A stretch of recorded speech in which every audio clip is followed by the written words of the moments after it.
Hey guys, tonight we're diving into something sticky, sweet, and dangerously tragic. The complete history of lean. Not the business philosophy, not the verb.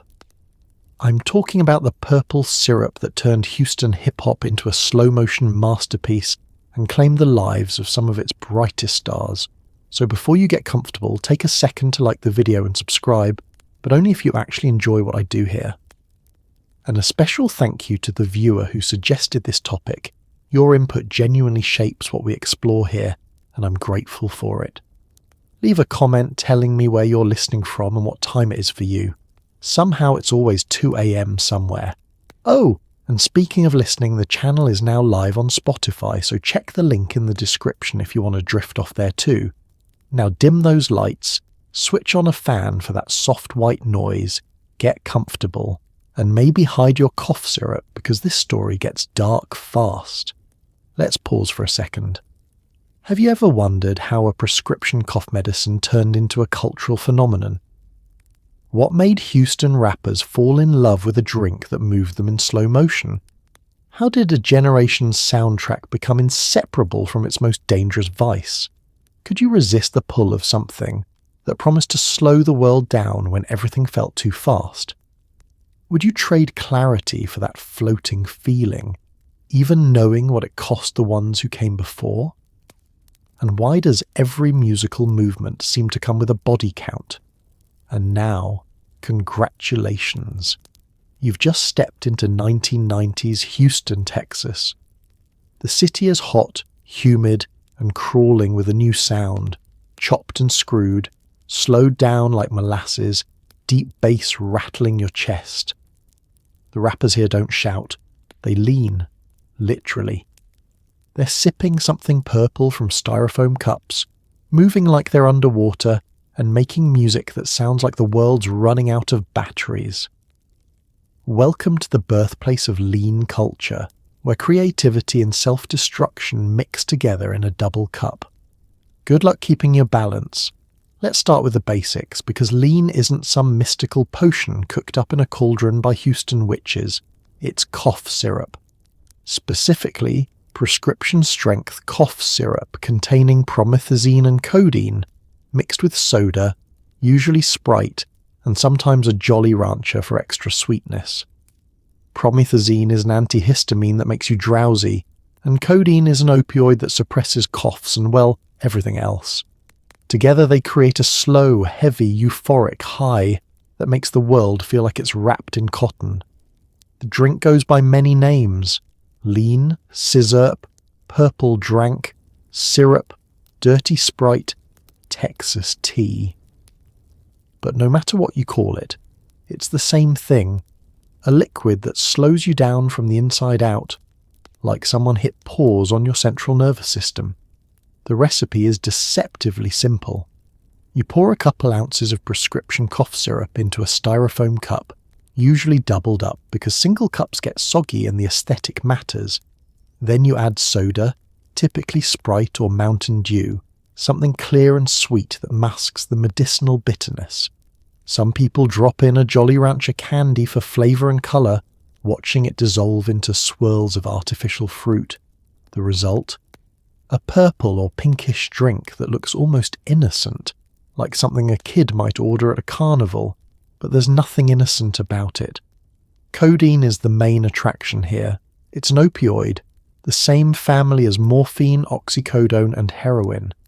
When you swallow it, your liver converts it into morphine, which then floods your brain with dopamine. That's where the euphoria comes from. The warm, floaty feeling. The sense that everything's okay even when it's not. It's why people get hooked. Opioids don't just kill pain. They kill worry, stress, fear, everything uncomfortable. For a few hours, life feels softer. Promethazine amplifies the effect. It's technically just an antihistamine, the kind of thing you'd take for allergies or motion sickness, but it also has sedative properties, making you drowsy and detached. Mix it with codeine, and the combination hits harder than either drug alone. Your breathing slows, your heart rate drops, your eyelids get heavy, you move like you're underwater. That's the lean, the physical posture users adopt, slumped and swaying, barely able to hold themselves upright. What makes lean especially dangerous is how accessible it used to be. In the 1990s and early 2000s, codeine cough syrup wasn't treated like the controlled substance it should have been. Doctors handed out prescriptions freely. Pharmacies stocked it like candy. If you knew the right person or had a convincing cough, you could walk out with a bottle, no questions asked. And if you couldn't get a prescription, there were always dealers, dirty doctors, or pharmacies in Mexico willing to sell it under the table. It's like drinking liquid Vicodin mixed with NyQuil, except slower and stickier. Your speech slurs, your thoughts drift, time stretches. Music sounds incredible, especially the slow, bass-heavy beats of Houston rap. That's not coincidence. Lean and chopped and screwed music were designed for each other, two halves of the same slowed-down experience. But here's what the double cups and music videos don't show you. Lean is an opioid, and opioids kill. Respiratory depression, overdose, addiction, organ failure, it's all on the table. And in Houston in the 1990s, nobody was talking about that yet. They were too busy sipping, too busy making history, too busy floating. The reckoning would come later, one funeral at a time. Houston, Texas in the 1990s was a city of contrasts. Scorching heat, slow drawls, fast money and even faster cars. The rap scene was exploding, but it wasn't sounding like New York or Los Angeles. Houston had its own vibe. Deep, bass-heavy, hypnotic. Artists like DJ Screw were creating a new sound by literally slowing down records, pitching them down until the beats felt like they were dragging through mud. It was called Chopped and Screwed, and it matched the city's energy perfectly. People weren't in a rush here. They cruised low and slow in slabs, cars with candy paint and swangers, those massive wire rims. And in those cars, in those studios, at those late-night sessions, lean was everywhere. It wasn't just a drink, it was a lifestyle, a mindset, a whole aesthetic. Houston was different from other rap cities. New York had the East Coast boom bap, the aggressive lyricism, the grimy underground. Los Angeles had gangster rap, the West Coast swagger, Dr. Dre's polished production. But Houston was sludge. It was thick, murky, slow-motion music that felt like it was oozing out of the speakers. And that sound didn't come from nowhere. It came from the streets, from the Third Ward and South Park, from the culture of sipping and cruising that had been bubbling under the surface for years. The city's car culture played a huge role. In Houston, your car was an extension of your identity. Slabs, slow, loud, and banging were the ultimate status symbol. Candy paint jobs in deep purples, blues, and greens that shimmered in the Texas sun. Swangers, those wire-spoke rims that jutted out from the wheels like medieval weapons. Vogues, the white-wall tires that screamed classic Southern style. And the sound system, absolutely mandatory. Subwoofers that rattled your chest, speakers that could be heard 3 blocks away, blasting nothing but screw tapes on repeat. Cruising was an art form. You didn't speed through Houston, you floated. Down Bisnay, through the Southwest Freeway, around the Loop, windows down, music up, lean cup in hand. It was a ritual, a meditative loop through the city's veins, and everyone who was part of that scene knew the vibe. You didn't need to explain it. You just felt it. The economics of 1990s Houston also shaped the lean culture. The crack epidemic of the 80s had ravaged black communities, leaving behind broken families, mass incarceration, and deep trauma. By the 90s, a new generation was coming up. Kids who'd watched their parents or older siblings get destroyed by crack, who wanted something different, something less chaotic. Lean offered that, It wasn't the paranoid, tweaky high of crack or cocaine. It was mellow, manageable, almost gentle. You could sip and still function, or at least you thought you could. But Houston wasn't just about the streets. The city's economy was booming thanks to oil, shipping, and the massive port. Money was flowing, but it wasn't reaching everyone equally. The wealth gap was stark. In the same city where executives closed million-dollar deals, kids in the Third Ward were scraping by, hustling however they could. Lean became a way to cope with that reality, a cheap escape, a chemical cushion between you and a world that didn't care if you made it or not. It's like Houston created the perfect conditions for lean to thrive, a hot, humid city where nobody was in a hurry, where cars were temples and music was religion, where trauma was generational and escape was currency. Lean didn't just fit into Houston culture, it became Houston culture, and the rest of the country was watching, listening, and learning how to pour up. If lean had a patron saint, it would be DJ Screw. Born Robert Earl Davis Jr., DJ Screw revolutionized hip-hop by doing something ridiculously simple. He slowed it down. Using 2 turntables, he dragged beats to a crawl, chopping them up and replaying them in hypnotic loops. The result was music that felt heavy, drowsy, almost narcotic, and that wasn't by accident. Screw was sipping lean while he mixed, and the music reflected that state, floating, languid, otherworldly. His tapes, recorded in his home studio and passed around Houston like contraband, became the soundtrack to a generation. Kids, dealers, college students, everyone wanted a Screw tape, and everyone wanted to feel what Screw was feeling, that slow-motion high where time stretched like taffy. Robert Earl Davis Jr. was born in Smithville, Texas, in 1971, but he grew up in Houston's South Park neighborhood. From an early age, he was obsessed with music. He'd spend hours listening to the radio, studying how DJs mixed and scratched, dreaming of creating his own sound. By his teenage years, he'd saved enough money to buy a pair of turntables and a mixer. That's when the experimentation began. Screw's innovation was accidental brilliance. He discovered that by slowing down records, literally dragging the pitch control down until the music crawled, he could create something entirely new. The bass got deeper, the vocals became distorted and ghostly, the drums hit harder. It was like hearing music through molasses, and it wasn't just about slowing it down. Screw would chop the records too, rewinding and replaying certain bars, building a hypnotic, stuttering rhythm that pulled you deeper into the sound. The music matched the high. If you were sipping lean, chopped and screwed was the only thing that made sense. The slow tempo mirrored your slowed heartbeat. The distorted vocals echoed your own slurred speech. The heavy bass vibrated through your chest like a second pulse. Screw wasn't just making music. He was creating an atmosphere, a sonic drug that enhanced the chemical one. His process was intimate and obsessive. Screw recorded his tapes at home, usually late at night, surrounded by members of the screwed-up clique.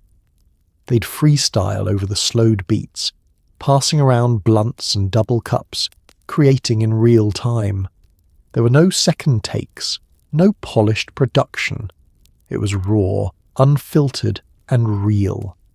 Each tape was numbered and passed hand to hand, spreading through Houston like wildfire. By the mid-90s, everyone wanted a Screw tape. They weren't sold in stores, you had to know somebody. That exclusivity made them even more valuable. Screw's influence extended far beyond Houston. Artists from other cities started adopting his techniques. Producers slowed down samples. Rappers adjusted their flows to match the dragging tempo. The sound spread to Memphis, Atlanta, New Orleans, anywhere Southern rap had a foothold. Chopped and Screwed became a movement, and Screw was its undisputed king. But Screw was also sipping constantly. The lean that inspired his music was also destroying his body. Friends would later say he'd go through multiple bottles a week, his tolerance so high that he needed more and more just to feel normal. He knew the risks. Everyone around him knew the risks. But in the moment in the studio with the music flowing and the crew vibing, it didn't feel dangerous. It felt like art. It's like Screw invented a new language, one spoken in slurred syllables and bass drops. He didn't just DJ, he conducted, painting soundscapes with vinyl and codeine. And when the music played, the whole city leaned with him. But every masterpiece comes with a cost, and Screw's was one he couldn't afford to pay. Lean didn't start in the 1990s, and it didn't start with the rappers. Its roots trace back to 1960s Houston, where blues musicians in the city's third ward were already mixing cough syrup with beer or wine. It was a poor man's high, something you could get from a corner pharmacy without much hassle. By the 1980s, the recipe had evolved. Soda replaced beer, codeine syrup became the star, and the drink started showing up at parties, car meets, and late-night sessions. But it was the 1990s that turned lean from a local secret into a cultural phenomenon. Houston's rap scene amplified it, romanticized it, and ultimately paid the price for it. The story begins decades earlier, in the blues bars and juke joints of Houston's black neighborhoods. Musicians, hustlers, and night shift workers were always looking for ways to unwind, to take the edge off a hard life. Alcohol was the obvious choice, but it was harsh and expensive. Prescription cough syrup, on the other hand, was cheap, legal, and available. A bottle of codeine syrup cost less than a six-pack, and the high lasted longer. So people started experimenting, mixing it with beer, with wine, with whatever was around. It wasn't called lean yet. It didn't have the cultural cachet, the aesthetic, the mythology.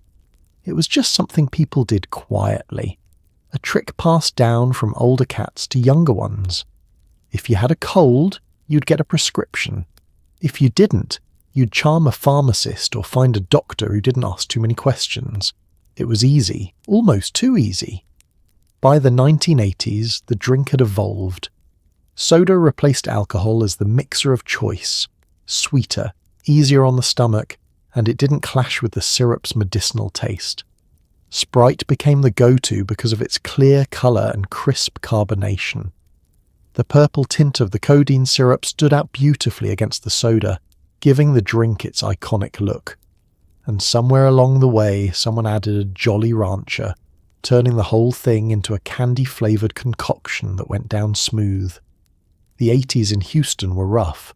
Crack cocaine had devastated communities, flooding the streets with violence, addiction, and despair. Lean, by comparison, seemed gentler. It didn't make you paranoid or aggressive.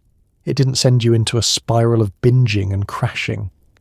You sipped it slowly, leaned back, and let the world soften around you. For people living in poverty, dealing with systemic racism, watching their neighbourhoods crumble, lean offered a brief reprieve. It wasn't a solution, but it felt like one, and it spread quietly. No big marketing campaign, no public health warnings, no media coverage, just word of mouth, friend to friend, house party to house party. By the time the 1990s rolled around, lean was already embedded in Houston's underground culture, especially among young black men who were navigating a world that offered them very few options. Then came the music. Hip-hop gave lean a megaphone.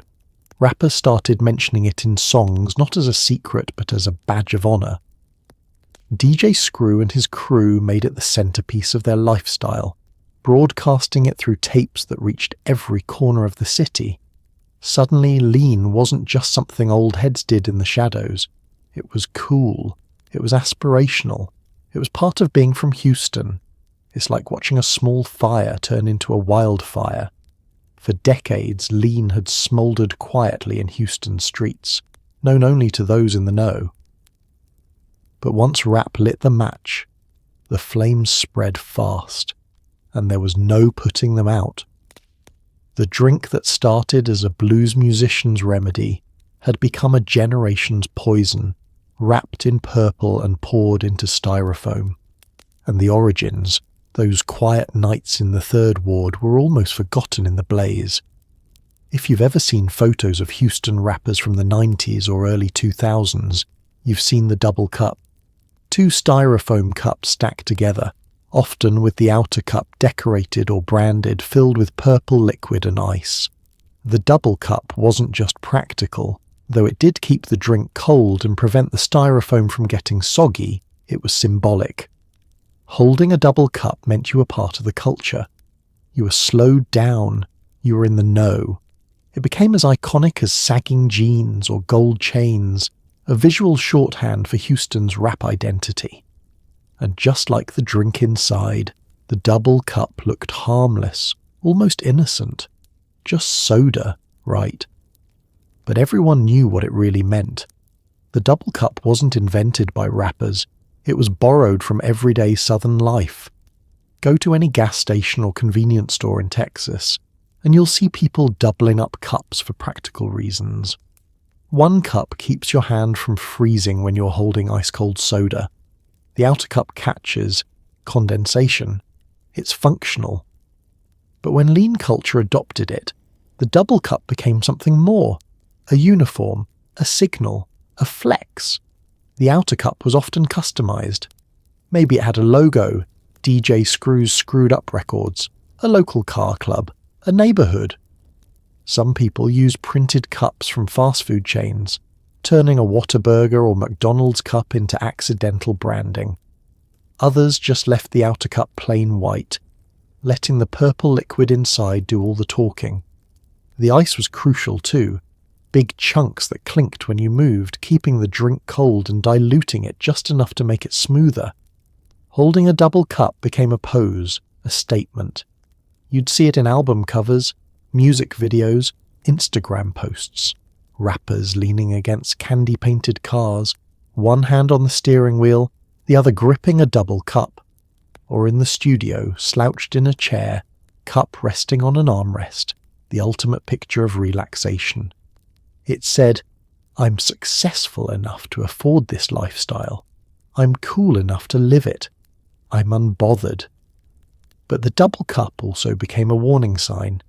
If you saw someone walking around with one, you knew they were either currently high or about to be. It was the equivalent of carrying a flask in public, bold, unapologetic and slightly reckless. And unlike a flask which could be discreet, the double cup was loud. It announced itself. Everyone knew what was inside and everyone had an opinion about it. For some, the double cup represented freedom, the ability to move through the world on your own terms, unbothered by societal expectations or rules. For others, it was a red flag, a sign that someone was sliding into addiction, into danger, into a lifestyle that rarely ended well. But in Houston, in the 90s, judgment was beside the point. The double cup was everywhere, and it wasn't going anywhere. The symbolism deepened as more rappers died. After DJ Screw's death, fans would pour out lean in his honor, dumping full cups onto the ground as a tribute. The double cup became a memorial object, a way to remember the fallen. At Pimp C's funeral, double cups lined the altar. When Big Mo passed, his album cover, showing him holding a cup, became an icon of both celebration and mourning. It's like the double cup became a relic, a sacred object in the Church of Lean. It represented everything the culture was: creative, rebellious, tragic, beautiful, doomed. You could hold one and feel connected to something bigger than yourself, part of a movement that had soundtracked an entire city. But you could also look at one and see a countdown, a ticking clock, a reminder that every sip brought you closer to an ending you couldn't control.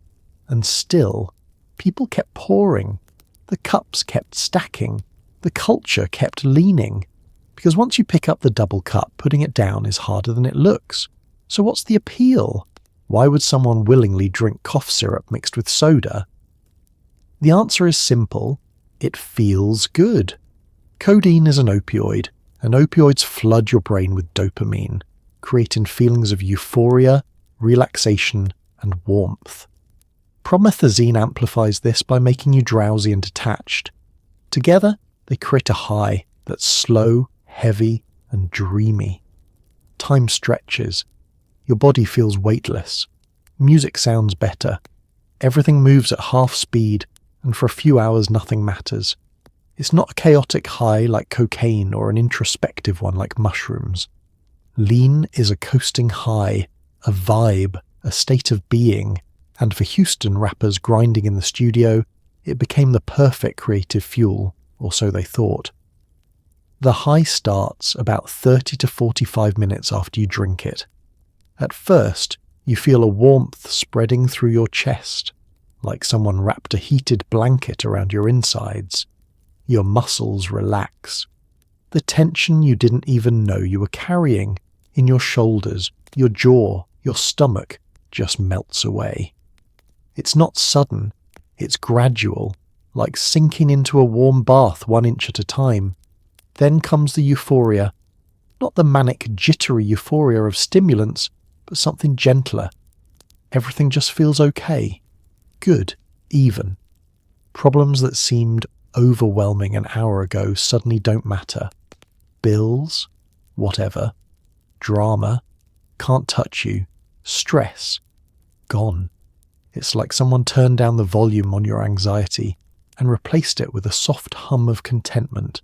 For people living in difficult circumstances, poverty, violence, systemic oppression, that feeling is priceless. For a few hours, you're not worried. You're floating. Your body gets heavy, but not in an uncomfortable way. It's more like gravity has loosened its grip just enough. Moving feels optional. You might sit on a couch and not get up for hours, perfectly content to stay still. Your eyelids droop. Your speech slows. Your thoughts drift lazily, like clouds across a summer sky. That's where the lean comes from, the physical posture users adopt, slouched back, head tilted, moving like they're underwater. Music becomes transcendent. This is crucial to understanding lean's relationship with Houston rap. When you're sipping, music doesn't just sound good, it sounds like it was written specifically for you, in that moment, for that high. The bass hits harder, vibrating through your chest and stomach. The lyrics become profound, even if they're simple. Every snare, every hi-hat, every slowed down syllable feels intentional, meaningful. DJ Screw's chopped and screwed music was literally designed to be listened to while high on lean. The slowed tempo matches your slowed heartbeat. The distorted vocals echo your own mental fog. It's a symbiotic relationship. The music enhances the high, and the high enhances the music. Time distortion is one of lean's signature effects. Minutes feel like hours. A song that's 4 minutes long stretches into an epic. You might sit through an entire album and feel like you've been on a journey, even though you haven't moved from the couch. For artists, this could feel creatively inspiring. Ideas that seemed rushed or unclear suddenly had space to breathe, to develop, to become something beautiful. But time distortion also meant losing track of reality, forgetting how much you'd drunk, how long you'd been high, how many days had blurred together. The come down is gentle at first. You don't crash hard like you would with cocaine or alcohol. Instead, you just gradually return to baseline, the warmth fading, the heaviness lifting. But the problem is, baseline starts to feel unbearable. Real life, with its sharp edges and uncomfortable truths, becomes harder to tolerate. So you pour up again and again. And that's how the trap closes. Not with a bang, but with a slow, sweet whisper, telling you that you'll feel better if you just take another sip.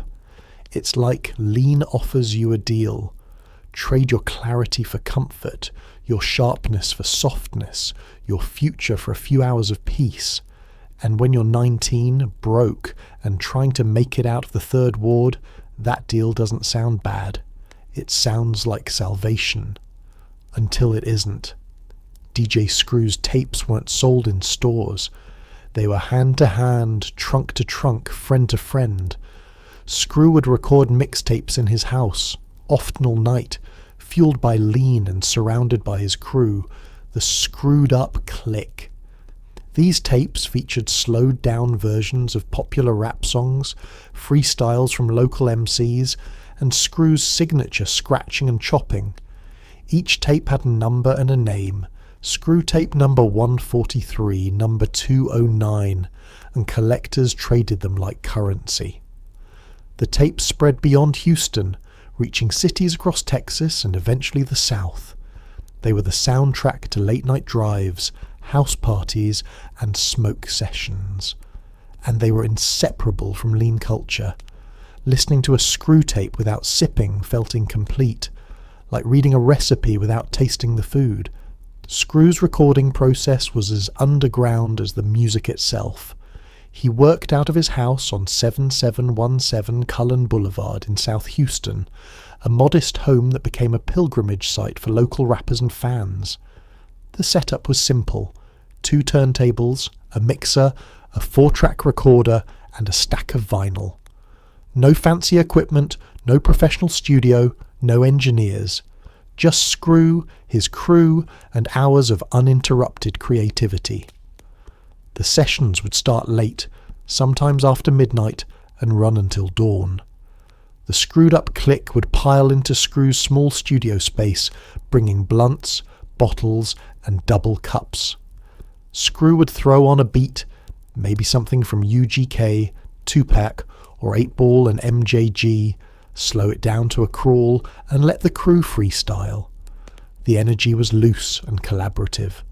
Someone would spit a verse, another would jump in with ad-libs, Screw would chop and loop a section, and the whole thing flowed organically.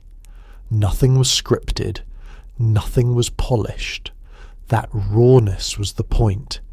Each tape was numbered sequentially, creating a chronological archive of Houston's underground rap scene. Tape number 55 might be June 27th, named for the date it was recorded. Tape number 170 might be Leanin' on a Switch, a nod to the hydraulics in Houston's slab culture. The names were often cryptic, inside jokes or cultural references that only locals understood. But that exclusivity made them even more desirable. The distribution network was entirely word of mouth and grassroots. Screw would make a limited number of copies, sometimes just 20 or 30, and sell them out of his house or through trusted associates. If you wanted a tape, you had to know someone. Maybe your cousin's friend had a connect. Maybe you'd show up at Screw's house with $20 and hope he had copies left. The scarcity created demand. People would trade tapes, make bootleg copies, or pay double the price on the secondary market. As Screw's reputation grew, so did the tape operation. By the mid-90s, he was churning out multiple tapes a week, and they were spreading beyond Houston. Fans in Dallas, Austin, San Antonio, and even Louisiana and Mississippi were hunting for Screw tapes. Some were mailed, others were smuggled across state lines in car trunks. A whole underground economy formed around these cassettes: collectors, bootleggers, resellers, all operating outside the traditional music industry. The tapes became cultural artifacts. Owning a rare Screw tape was a flex. Having the full collection was legendary status. People would catalogue them, memorise the track lists, debate which tape was the best. It was like vinyl culture, but grittier, more regional, more tied to a specific time and place. But the tapes also documented the slow decline of a scene. As you listen chronologically, you can hear voices disappear. Rappers who were vibrant on tape number 60 are absent by tape number 150. Some got locked up, some moved away, some died. The tapes became tombstones, audio memorials to a culture that was burning too bright and too fast. It's like Screw was archiving his own era in real time, pressing record while the city moved around him. He didn't know he was creating history. He was just making music for his friends, for the streets, for the moment. But those tapes outlived him, outlived most of his crew, and became the blueprint for an entire generation. They weren't just mixtapes. They were time capsules, sealed in magnetic tape and styrofoam cups, waiting for someone to press play and remember. DJ Screw didn't work alone. He surrounded himself with a crew of Houston rappers, producers, and hustlers who became known as the Screwed Up Clique, or SUC. Members included Big Mo, Big Hawk, Fat Pat, Lil Keke, and later, younger artists like Zero and Trey the Truth. These weren't just collaborators, they were family. They'd gather at Screw's house, freestyle over slowed-down beats, sip lean, and record until dawn. The SUC represented Houston's underground, raw and unpolished, but undeniably authentic. Many of them struggled with poverty, violence, and addiction, and many of them wouldn't live to see 30. But in those late-night sessions, they created something timeless. A sound, a movement, a legacy. The Screwed Up Clique wasn't a formal group in the traditional sense. There were no contracts, no managers, no organised hierarchy. It was more like a collective, a rotating cast of MCs who showed up at Screw's house whenever inspiration struck. Some were there every night. Others popped in occasionally, but everyone who recorded with Screw was part of the family and that bond ran deep. Big Mo was the soul. His voice was smooth and melodic, capable of turning a simple hook into something haunting. He sang about lean with a romantic melancholy, like he was serenading a lover who was slowly killing him. Songs like Bar Baby and Purple Stuff weren't just anthems, they were confessions, love letters to a drink that was already tightening its grip. Fat Pat was the lyricist. His flow was sharp and his delivery confident, a contrast to the slower, more drowsy style of some of his peers. Tracks like Tops Drop became Houston classics, and Pat's charisma made him a favourite. But in 1998, just as his career was taking off, Fat Pat was shot and killed in a robbery. He was 27. The SUC lost one of its brightest stars, and the music that followed carried that grief like a weight. Big Hawk was Fat Pat's brother, and after Pat's death, Hawk carried the torch. He had a commanding presence, a deep voice, and lyrics that reflected the pain of losing family. But in 2006, Big Hawk was also gunned down, shot outside a friend's house in South Houston. He was 36. The pattern was becoming impossible to ignore. The SUC wasn't just losing members to lean, it was losing them to violence, poverty, and a streets that didn't forgive mistakes. Lil Keke was the hustler. His lyrics focused on money, cars, and the grind of trying to make it out. He survived where others didn't, navigating the dangerous waters of Houston's rap scene while maintaining his career. Keke became one of the few SUC members to reach mainstream success, but he carried the memory of his fallen brothers with him in every verse. Zero and Trey the Truth represented the next generation.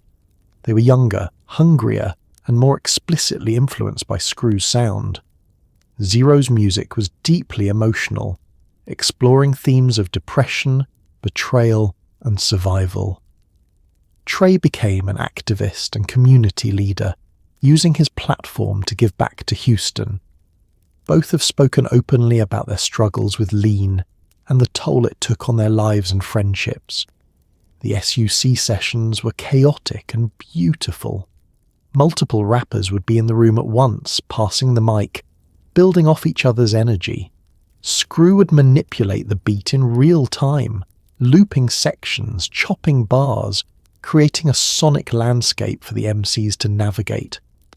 The lean flowed freely, the smoke hung thick, and the music poured out like water from a broken pipe, messy, unstoppable, and pure. It's like the Screwed Up Clique was a brotherhood forged in the fire of Houston's streets, bound together by music, trauma, and a drink that promised escape but delivered death. They weren't trying to be martyrs or legends. They were just trying to survive, to create, to be heard. But the cost of that creativity was steep, and the roster kept shrinking. Every album became a memorial. Every verse became a eulogy. And the music they left behind, it's still playing, still slowed down, still heavy with the weight of lives cut short. If DJ Screw was the architect of Chopped and Screwed, Big Mo was its soul.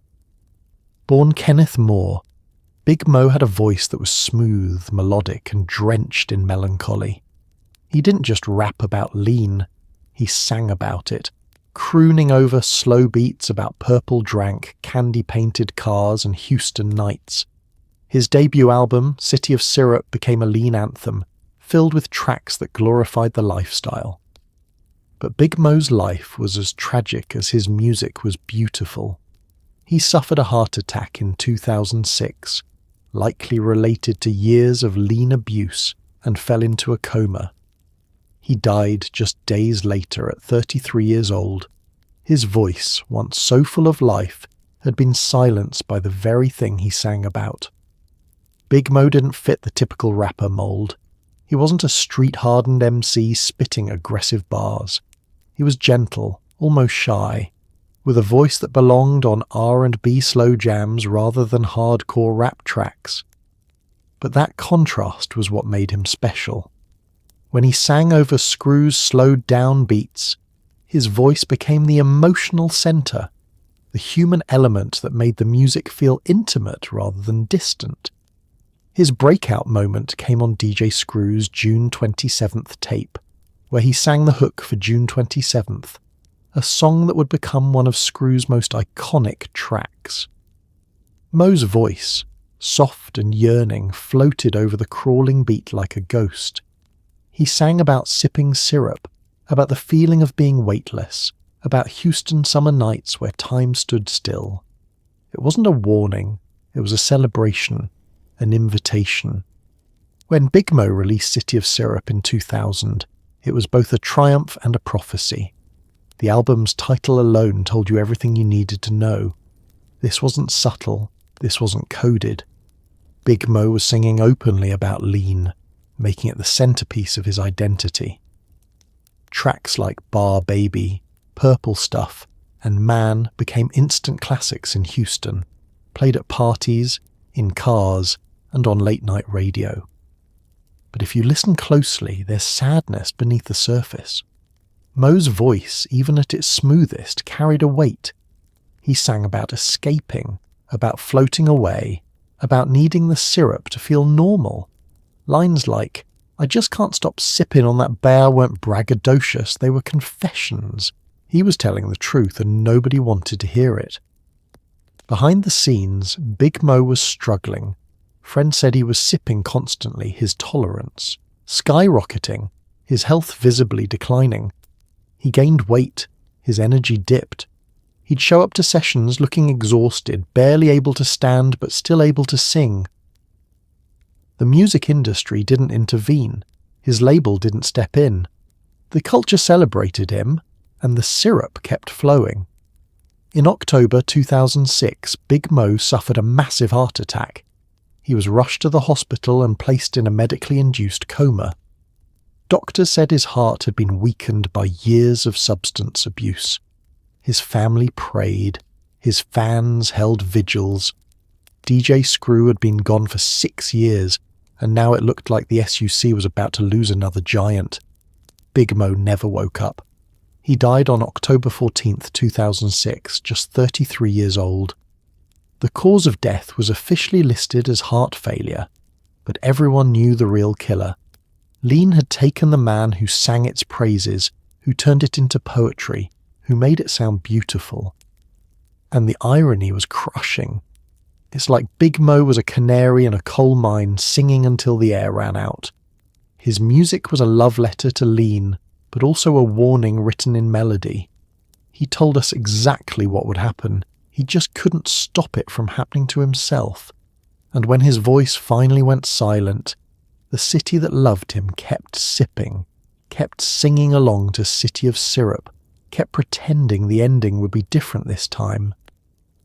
But it never was. Chad Butler, better known as Pimp C, was one half of the legendary duo UGK, Underground Kings, alongside Bun B. Pimp C was brash, outspoken, and unapologetically Southern.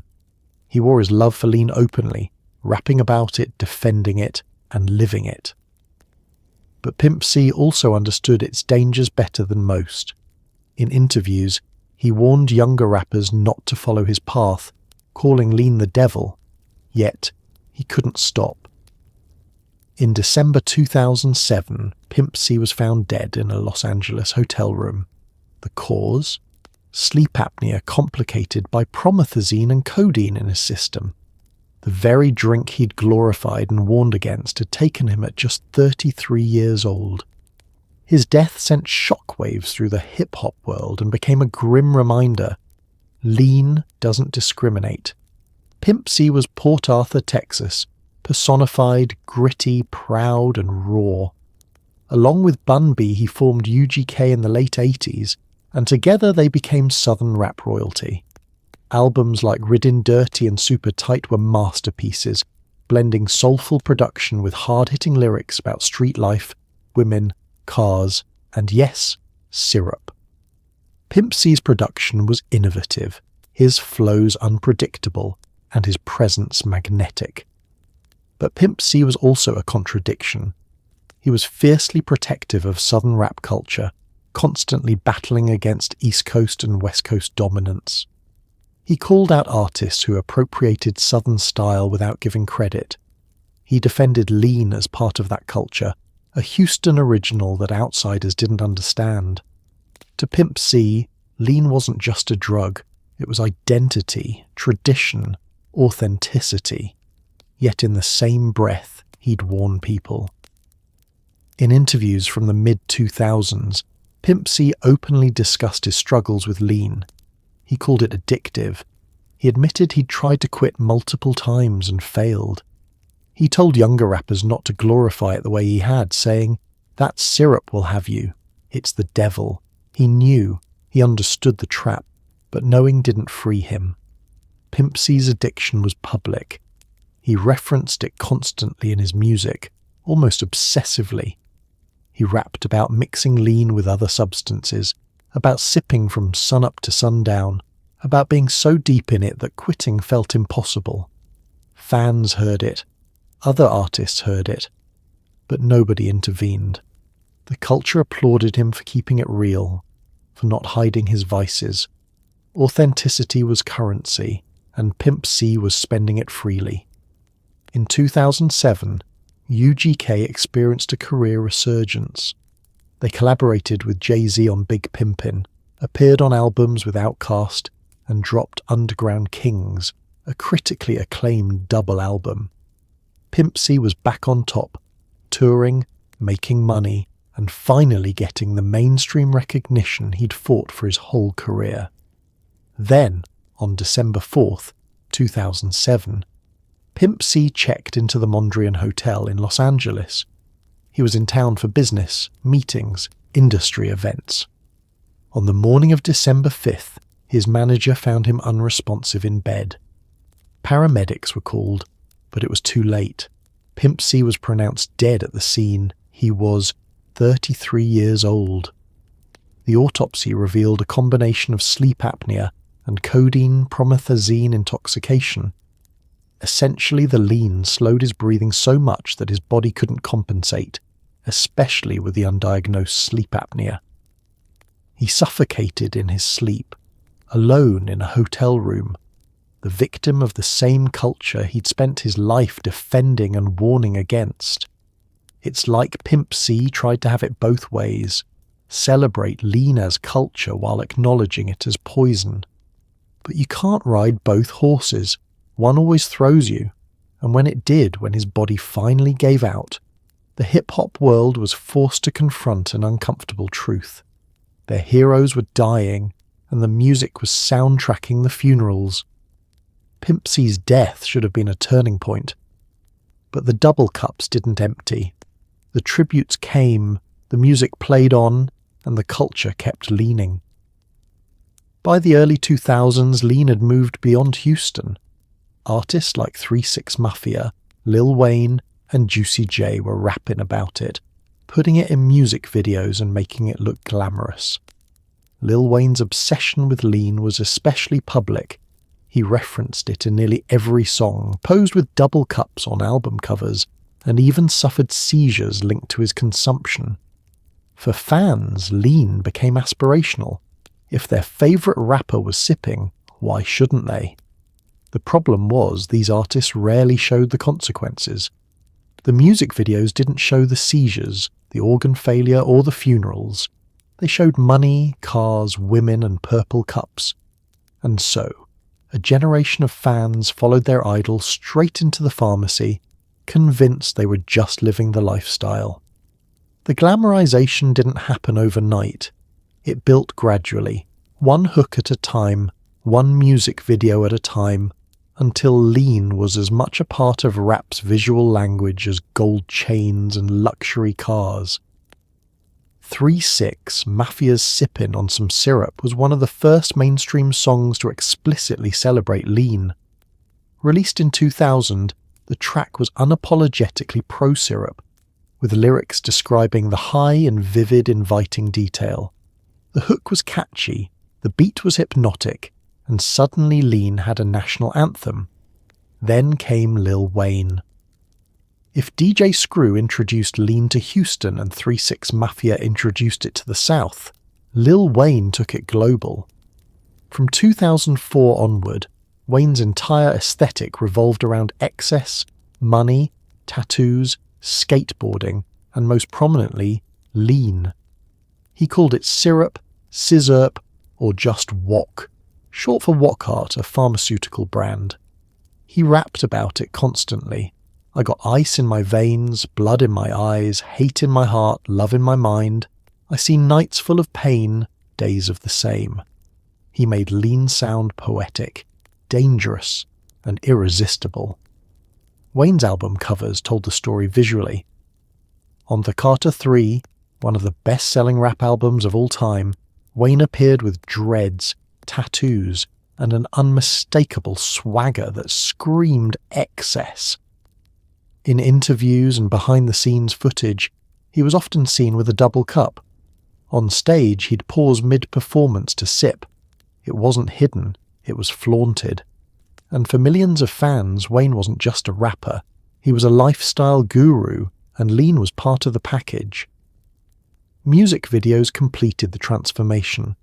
Directors filmed rappers in luxury settings, mansions, yachts, private jets, holding double cups like they were champagne flutes.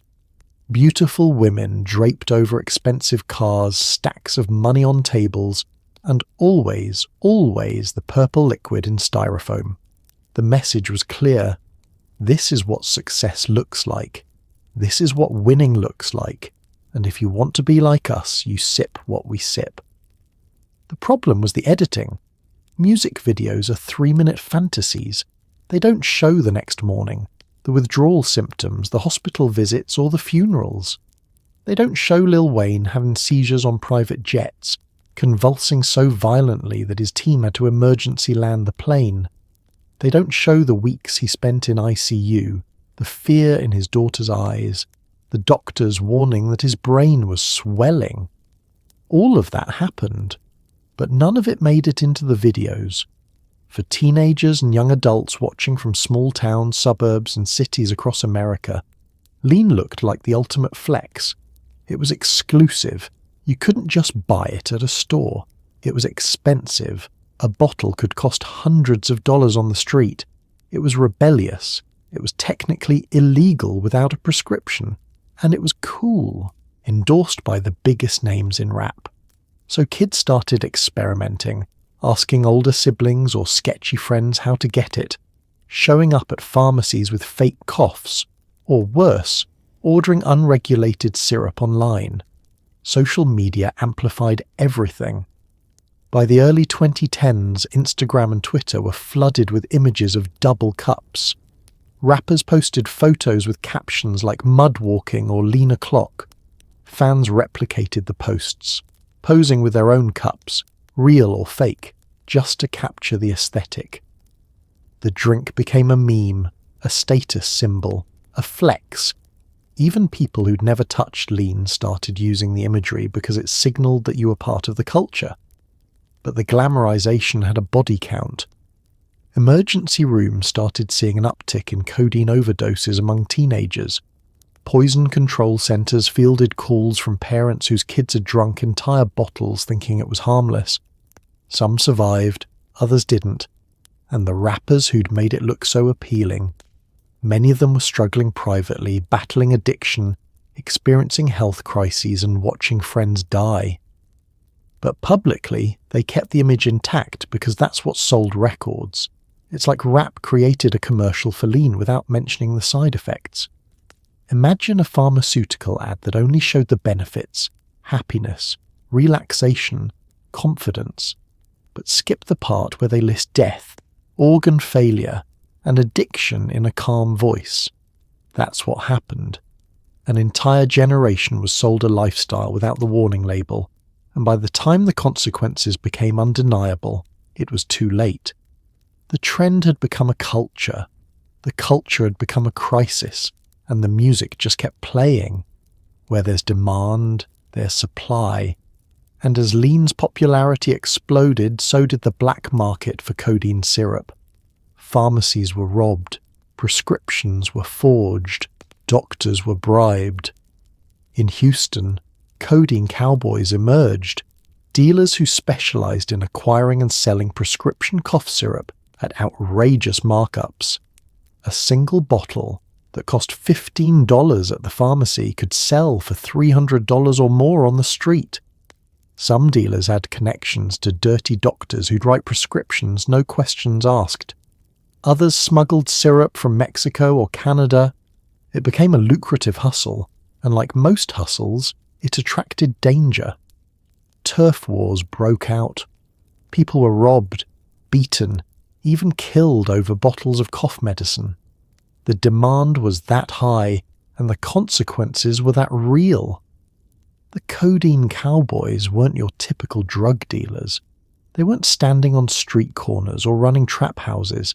They operated more like pharmaceutical middlemen, exploiting the gap between legal prescription medicine and illegal street demand. Some were hustlers who saw an opportunity. Others were entrepreneurial addicts funding their own habits.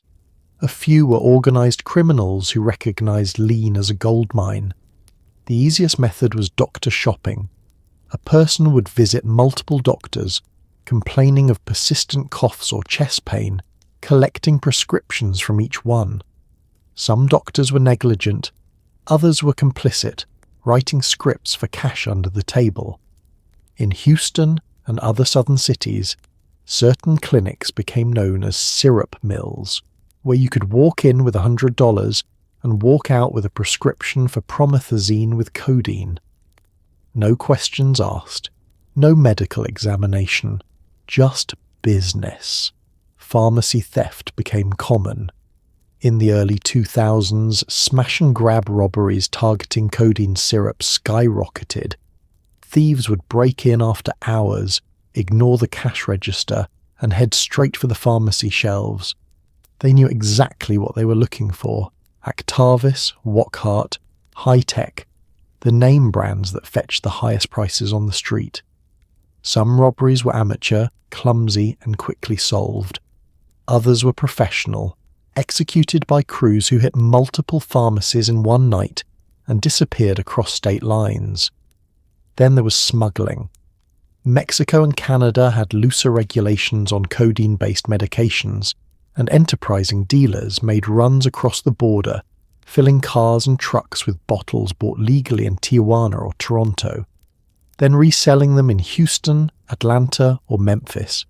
It was low risk compared to smuggling cocaine or heroin. If you got caught, it was prescription fraud, not trafficking a Schedule I narcotic. The penalties were lighter, the profit margins were high, and the customer base was growing daily. Online markets complicated things further. By the 2010s, websites, some on the dark web, others shockingly visible on the regular internet, offered to sell codeine syrup with no prescription required. Some were scams, taking money and sending nothing. Others were legitimate operations based overseas, shipping counterfeit or expired medications. And some sold exactly what they advertised: bottles of real pharmaceutical-grade syrup, shipped in discreet packaging, delivered straight to your door like an Amazon order. The digital age made codeine accessible to anyone with a credit card and a mailing address. But the underground economy attracted violence. Dealers with large stockpiles became targets. Rival crews fought over territory, over suppliers, over customers. People were robbed at gunpoint for bottles of cough syrup worth thousands of dollars. Some were killed. In Houston, reports emerged of home invasions specifically targeting dealers known to have lean.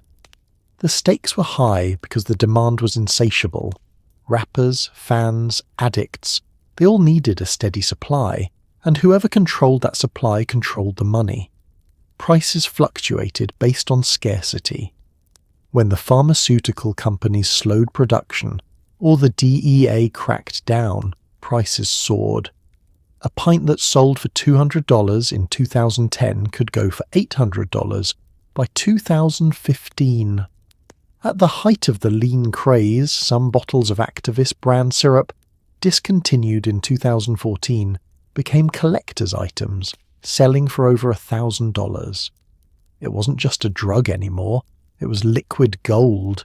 It's like lean created an entire shadow economy, a parallel pharmaceutical system where street dealers replaced pharmacists and double cups replaced prescription bottles. The codeine cowboys weren't villains in a traditional sense. They were capitalists, exploiting demand the same way any business does. But their product killed people, and unlike legitimate businesses, they faced no regulations, no accountability, and no consequences until it was too late. By the time law enforcement caught up, the market had already evolved, and the cowboys had moved on to the next hustle. But the bottles they sold, those were still out there, still being poured, still being sipped. On November 16th, 2000, DJ Screw was found dead in his Houston recording studio. He was just 29 years old. The cause of death was listed as a codeine overdose mixed with other substances. The man who had soundtracked an entire generation's drug use had become its most famous casualty. His death stunned Houston. Screw wasn't just a DJ, he was a cultural icon, a pioneer, a local hero. His funeral drew thousands. Rappers, fans, and strangers lined up to pay respects to the man who'd slowed down the world. But Screw's death also sparked a reckoning. For the first time, people were forced to confront what they'd been ignoring. Lean kills, and it doesn't matter how talented, how loved, or how careful you are. Screw's death was the first domino. The days leading up to Screw's death were reportedly normal by his standards. He was in the studio, working on new tapes, surrounded by the screwed-up clique. Friends said he seemed tired, but not unusually so. Screw had been sipping lean for years. It was part of his routine, woven into his creative process. Nobody thought that night would be different from any other. But on the morning of November 16th, Screw didn't wake up. He was found unresponsive in his studio, slumped over, a cup nearby. Paramedics were called, but there was nothing they could do. Robert Earl Davis Jr., the man who'd revolutionized hip-hop with nothing but 2 turntables and a vision, was gone. The official cause of death was a heart attack induced by a codeine overdose, with traces of other substances in his system. His heart, weakened by years of chronic opioid use, simply gave out. The news hit Houston like a hurricane. Screw was only 29, young by any standard, but especially young for someone whose influence was so massive. He wasn't supposed to die yet.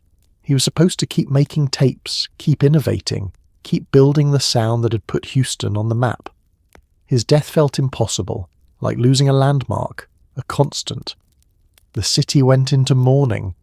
His funeral was held at the Williams Tower and thousands showed up. The line to view his casket stretched for blocks. Fans wore screwed-up record shirts. Rappers who'd recorded with him stood in silence, faces wet with tears. Cars cruised by slowly, speakers blasting screw tapes as a tribute. Someone placed a double cup on his casket. It was a gesture of love, but also a grim symbol of what had killed him. The hip-hop community struggled to process it. Some were in denial, insisting that Screw's death had to be something else, a heart defect, an accident, anything but the lean. Others were angry, blaming the pharmaceutical companies, the dealers, the culture itself. A few were honest enough to admit the uncomfortable truth. They'd all seen it coming. Screw had been sipping heavily for years. His friends had warned him. He'd warned himself. But addiction doesn't care about warnings. DJ Screw's death should have been a wake-up call. It should have stopped the lean culture in its tracks, forced a conversation, sparked change. And for a brief moment it did. People talked, artists paused, Houston reflected. But the reflection didn't last. Within weeks, the screw tapes were playing again. Within months, new rappers were sipping, new fans were experimenting, and Screw's death had become another chapter in the mythology rather than a turning point. Some argued that Screw's death only made lean more legendary. He died for the culture, martyred by the very thing he'd celebrated. To some fans, that made him more authentic, more real. It was a twisted logic, but it was pervasive. Screw wasn't a cautionary tale. He was a hero who'd lived and died on his own terms. It's like Screw's death was a warning shot fired into the air, loud and unmistakable. But everyone just kept walking. The culture he'd built didn't stop. It accelerated. His tapes became more sought after. His influence grew, and the lean kept flowing. Cup after cup, artist after artist, death after death. Screw had slowed down the music, but he couldn't slow down the train. And by the time it finally crashed, he was already gone. Lean wasn't confined to Houston. By the 2010s, it had spread nationwide, infecting rap scenes from Atlanta to Chicago. Fredo Santana, a Chicago drill rapper and cousin of Chief Keef, was one of Lean's most visible proponents. He rapped about it constantly, posted photos with double cups on social media, and even had a mixtape titled It's a Scary Sight, a reference to Lean's effects. But Fredo's relationship with Lean was darker than his bravado suggested. He suffered from liver and kidney problems, was hospitalized multiple times, and publicly admitted he was addicted. In January 2018, Fredo Santana died of a seizure in his Los Angeles home. He was just 27. His death certificate listed cardiovascular disease. But everyone knew the truth. Lean had taken another one. Fredo Santana was Chicago drill personified. Born Derek Coleman, he grew up on the south side of Chicago, in the same neighborhoods that produced Chief Keef, Lil Durk, and King Louie. Drill music was raw, violent, and unflinching, a sonic representation of life in America's most dangerous neighborhoods. Fredo fit perfectly into that world. His voice was gravelly, his delivery menacing, and his lyrics detailed street life with brutal honesty. But Fredo was also deeply influenced by Southern rap culture, particularly Houston. He idolized DJ Screw, Pimp C, and the Screwed Up Clique. He adopted their aesthetic, the slow-moving swagger, the double cups, the syrup references.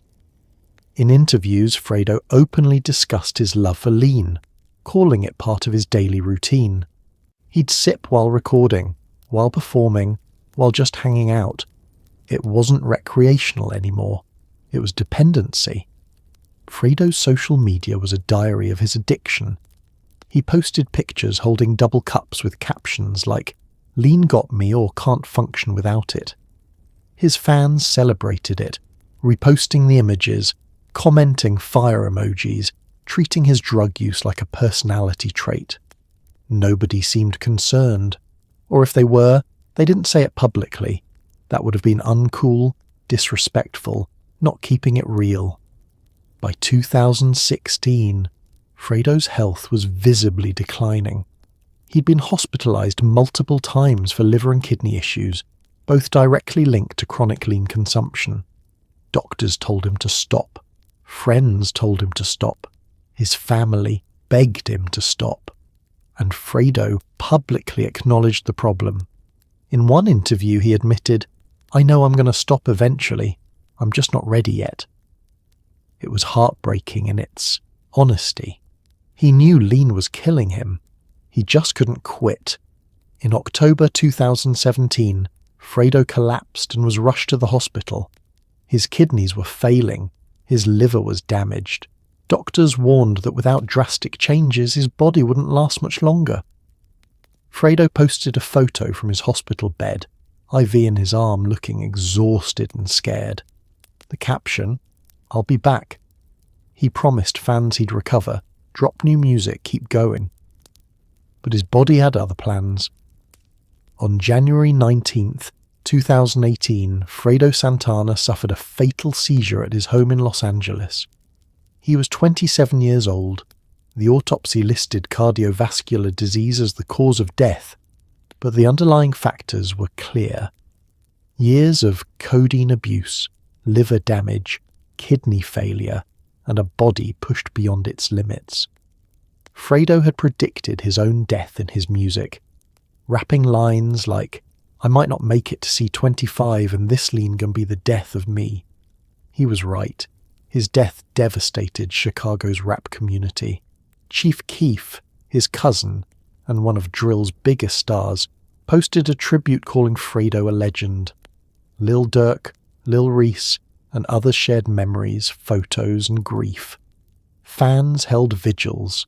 Murals went up across Chicago. But beneath the tributes was an uncomfortable question. Why didn't anyone intervene? Why did the culture celebrate his addiction until it killed him? It's like Fredo was screaming for help in every post, every lyric, every interview, but the culture was too loud to hear him. He told us he was addicted. He showed us he was sick.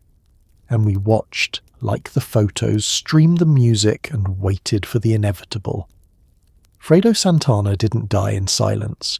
He died with a double cup in one hand and a phone in the other, documenting his own destruction for the world to see. And when it finally ended, we acted surprised.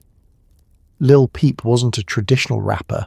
He was a SoundCloud star, a genre-blending artist who mixed emo, punk, and hip-hop. But like many rappers, he was open about his drug use, lean, Xanax, cocaine, whatever numbed the pain. On November 15th, 2017, Lil Peep died of an accidental overdose on his tour bus in Tucson, Arizona.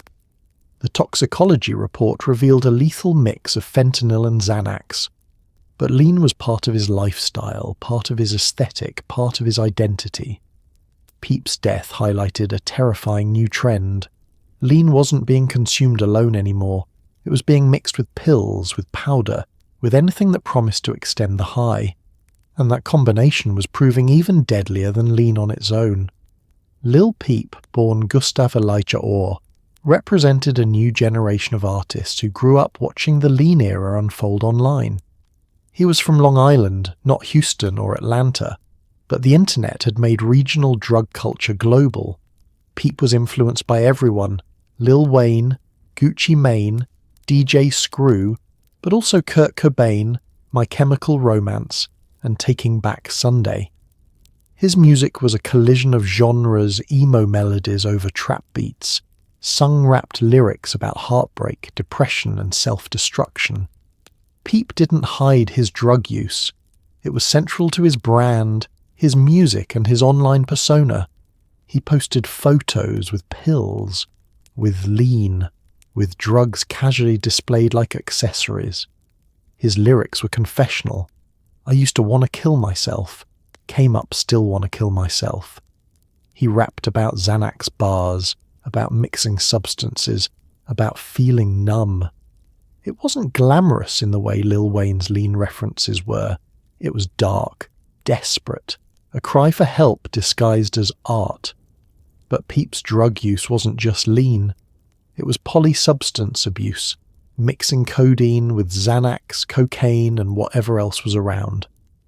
This was the new normal for young artists in the 2010s. Lean alone wasn't enough. The high had to be stacked, layered, intensified.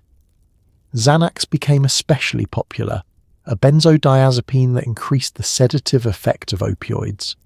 Together, lean and Xanax created a dangerously synergistic high, deeper, longer, and far more likely to cause respiratory failure. On November 15th, 2017, Lil Peep was on tour, performing across the country to sold-out crowds. He was 21 years old and at the peak of his career. That evening, before his Tucson show, Peep was hanging out on his tour bus. Friends and fans came and went. Someone gave him pills, Xanax, or so he thought. Peep took them, posted on Instagram, and lay down to rest. He never woke up. Hours later, his manager found him unresponsive. Paramedics were called, but it was too late. Lil Peep was pronounced dead on the tour bus.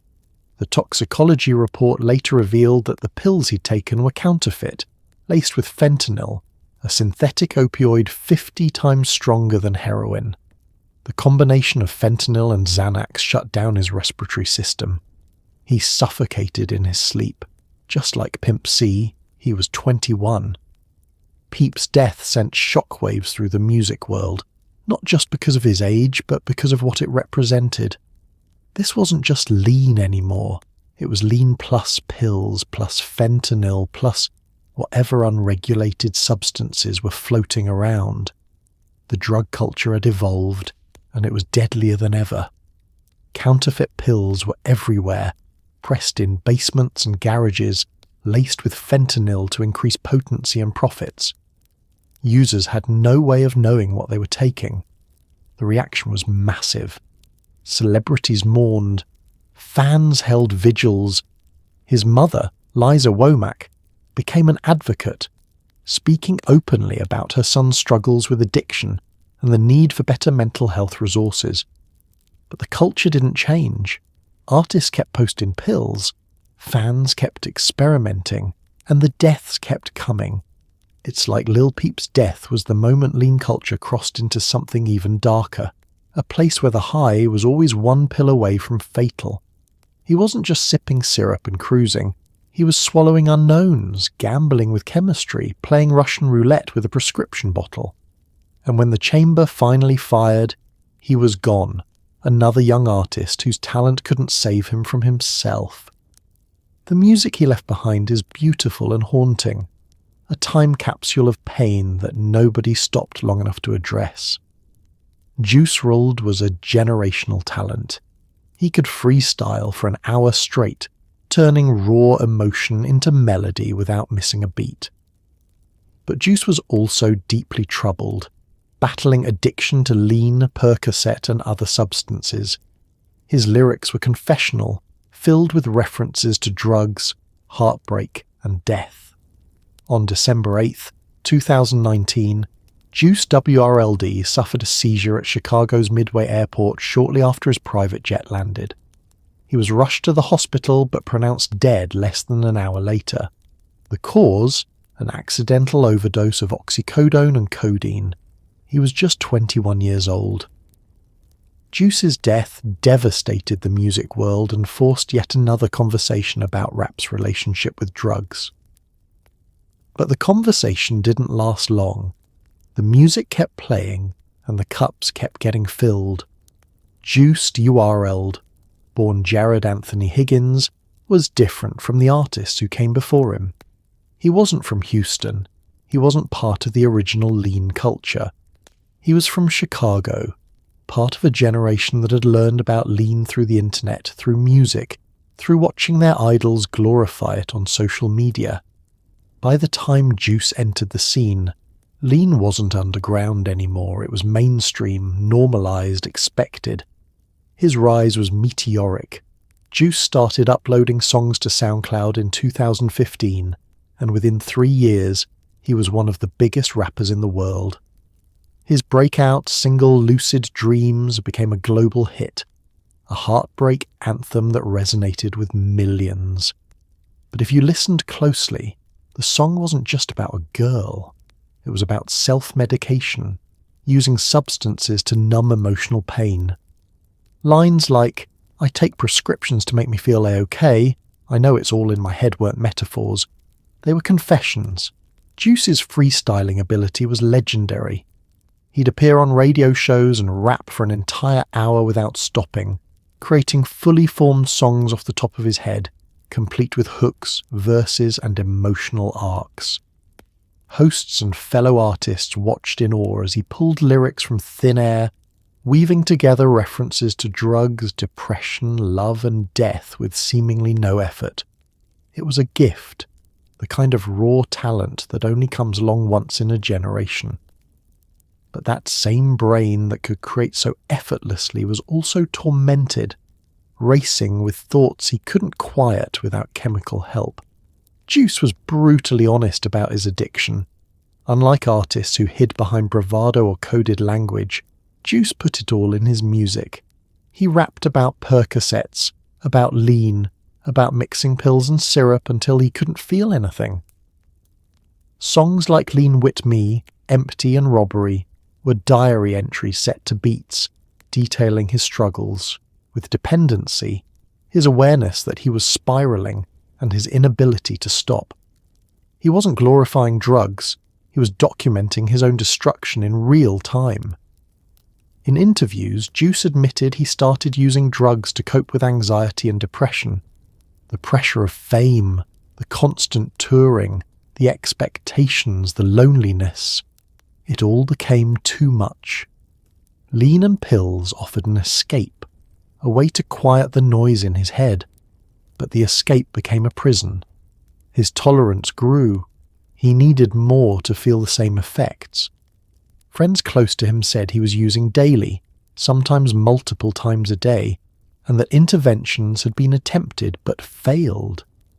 On December 6th, 2019, Juice WRLD boarded a private jet in California heading to Chicago. He was in good spirits, excited about upcoming projects, talking about the future. But federal agents had been tipped off about possible contraband on the plane. When the jet landed at Chicago's Midway Airport, law enforcement was waiting. As agents approached, witnesses said Juice swallowed multiple pills, reportedly Percocet, in an attempt to hide them. It was a panic decision, a desperate move to avoid arrest. Within minutes, Juice began convulsing. He was having a seizure, his body shutting down from the massive dose of opioids flooding his system. His team called for help. Paramedics rushed him to a nearby hospital, administering Narcan, the opioid overdose reversal drug, but it wasn't enough. The damage was done. At 6:15 a.m. on December 8th, 2019, Juice WRLD was pronounced dead. He was 21 years old, just days away from his 22nd birthday. The toxicology report confirmed what everyone suspected: oxycodone and codeine toxicity. He had enough opioids in his system to kill someone twice his size. The pills he swallowed in that moment of panic, combined with whatever was already in his bloodstream, created a fatal cocktail. His heart couldn't take it. His lungs couldn't process it. And in less than an hour, one of rap's brightest stars was gone. The reaction was seismic. Artists across genres mourned publicly. Drake, Travis Scott, Lil Uzi Vert, Chance the Rapper. Everyone posted tributes. Fans held vigils in Chicago, Los Angeles, and cities around the world. His music streamed billions of times in the days following his death. Listeners returning to the lyrics he'd left behind, searching for meaning, for warning signs, for answers. And they were all there. Juice had told us exactly what was going to happen. He'd rapped about dying young, about overdosing, about the pills killing him. We just didn't want to believe it. His mother, Carmela Wallace, later revealed that Juice had been trying to quit. He talked about getting clean, about wanting to live, about fearing that his drug use would cut his life short. He knew he wanted to stop. But addiction isn't about wanting, it's about needing, and the need won.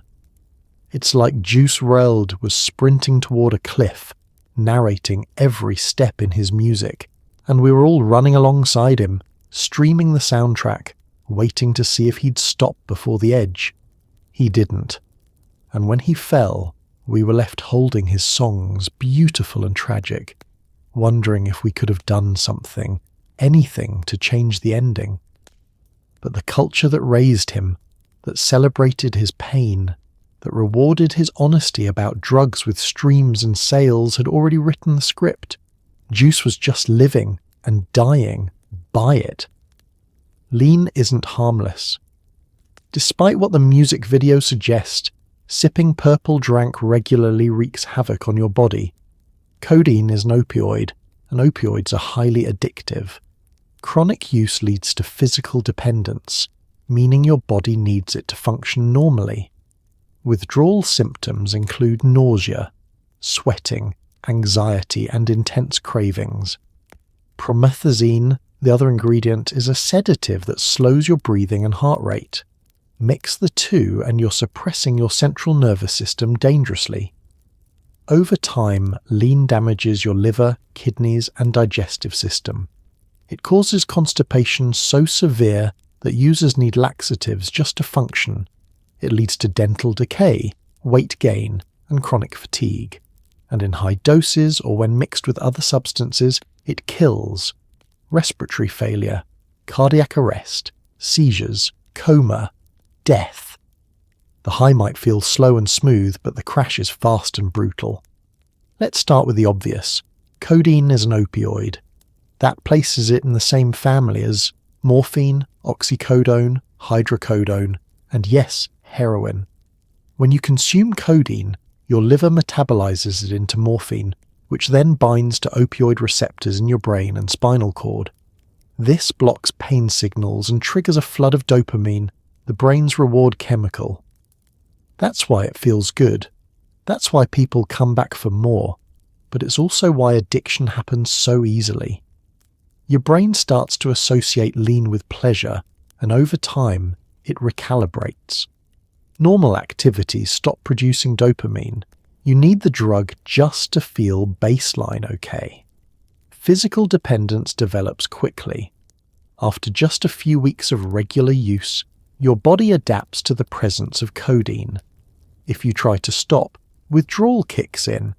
And opioid withdrawal is brutal. Sweating, shaking, nausea, vomiting, diarrhea, muscle aches, insomnia, intense anxiety, and psychological cravings so strong they feel like physical pain.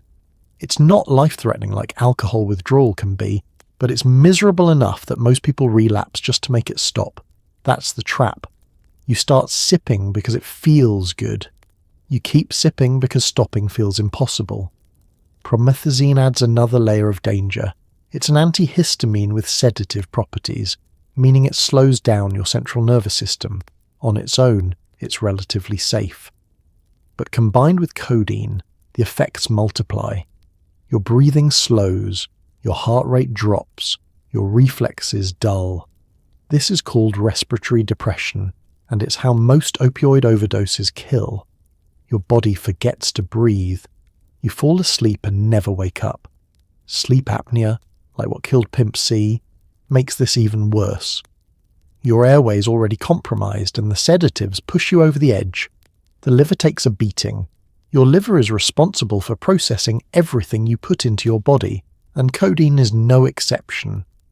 Chronic lean use forces your liver to work overtime, breaking down opioids day after day, year after year.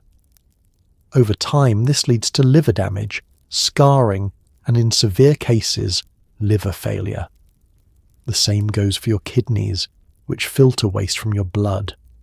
Overloading them with opioids and promethazine leads to kidney disease, a slow decline that often goes unnoticed until it's too late. Fredo Santana's kidney problems? Directly linked to lean. Then there's the digestive system. Opioids slow everything down, including your gut. Constipation is one of the most common and uncomfortable side effects of chronic lean use. We're not talking about occasional irregularity. We're talking about days, even weeks, without a bowel movement. It's painful, debilitating, and can lead to serious complications like bowel obstructions. Users often turn to laxatives, creating another dependency just to manage the side effects of their primary addiction. Your teeth rot. The sugar content in soda, combined with the acidity and the dry mouth caused by opioids, creates the perfect environment for tooth decay. Many long-term lean users develop severe dental problems, cavities, gum disease, tooth loss. It's similar to meth mouth, just slower and stickier. Weight gain is common. Lean is loaded with sugar and empty calories. A single cup can contain hundreds of calories, and users often sip multiple cups a day. Combined with the sedative effects that make you lethargic and unmotivated to exercise, the pounds pile on. Many rappers who were lean users visibly gained weight over time. Their faces puffier, their bodies heavier. And then there's the ultimate consequence: death. Lean kills in multiple ways. Overdose is the most common. Too much codeine shuts down your respiratory system. Mixing lean with alcohol, Xanax, or other depressants multiplies the risk. Seizures, like the ones that killed Juice WRLD and Fredo Santana, can strike suddenly, triggered by withdrawal, dehydration, or polysubstance use.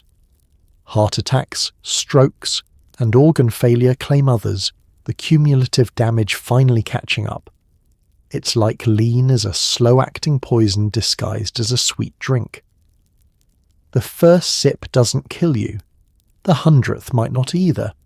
But somewhere along the way, your body starts breaking down piece by piece, system by system, until one day it just stops. And by then, quitting isn't an option anymore. You're too deep, too dependent, too broken. The high that once felt like floating now feels like drowning, and the only way out is through the bottom of another cup. One of lean's most terrifying side effects is seizures. Multiple rappers, Lil Wayne, Fredo Santana, Juice WRLD have publicly suffered seizures linked to lean and opioid abuse. Seizures happen when the brain's electrical activity goes haywire, often triggered by withdrawal, dehydration, or mixing substances. In lean's case, the combination of codeine and promethazine with other drugs like Xanax or alcohol creates a perfect storm.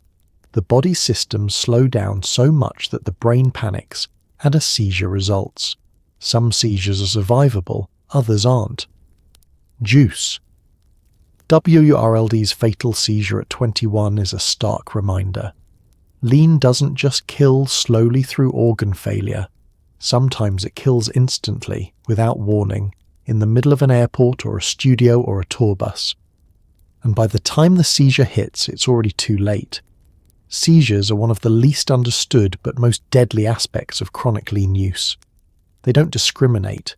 They can strike someone who's been using for years or someone who just started. They can happen during use or during withdrawal, and they can kill in seconds. No second chances, no time to call for help. The mechanism is complex but boils down to this. Your brain runs on electrical signals. Neurons fire in coordinated patterns, allowing you to think, move, and function. Opioids and sedatives disrupt those patterns. Codeine depresses the central nervous system, slowing everything down. Promethazine amplifies that effect. Your brain adapts to this constant suppression, recalibrating its baseline. But when the drugs leave your system, either because you're trying to quit or because you haven't used in a few hours, your brain overcompensates. The electrical activity spikes, misfires, and spirals out of control. That's a seizure. Lil Wayne's seizures became public in 2012 when he suffered multiple episodes in a single week. One seizure occurred mid-flight on a private jet, forcing an emergency landing.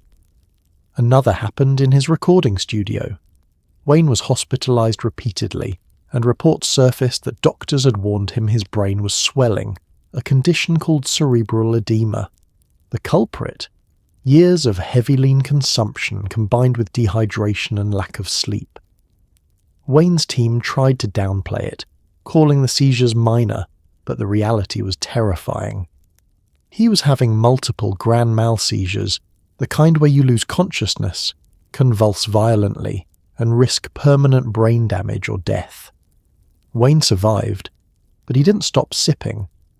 In interviews, he admitted he was addicted, that quitting felt impossible. He'd try to cut back, then relapse. The seizures kept coming. His fans watched helplessly as one of rap's greatest artists gambled with his life in real time. And the industry, they kept booking him, kept releasing his music, kept profiting while he spiraled. Fredo Santana's seizures were linked to his liver and kidney failure.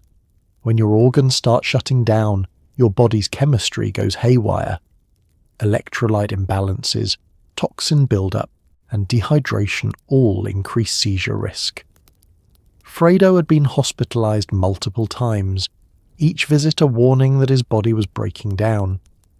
The final seizure, the one that killed him, wasn't an anomaly. It was inevitable.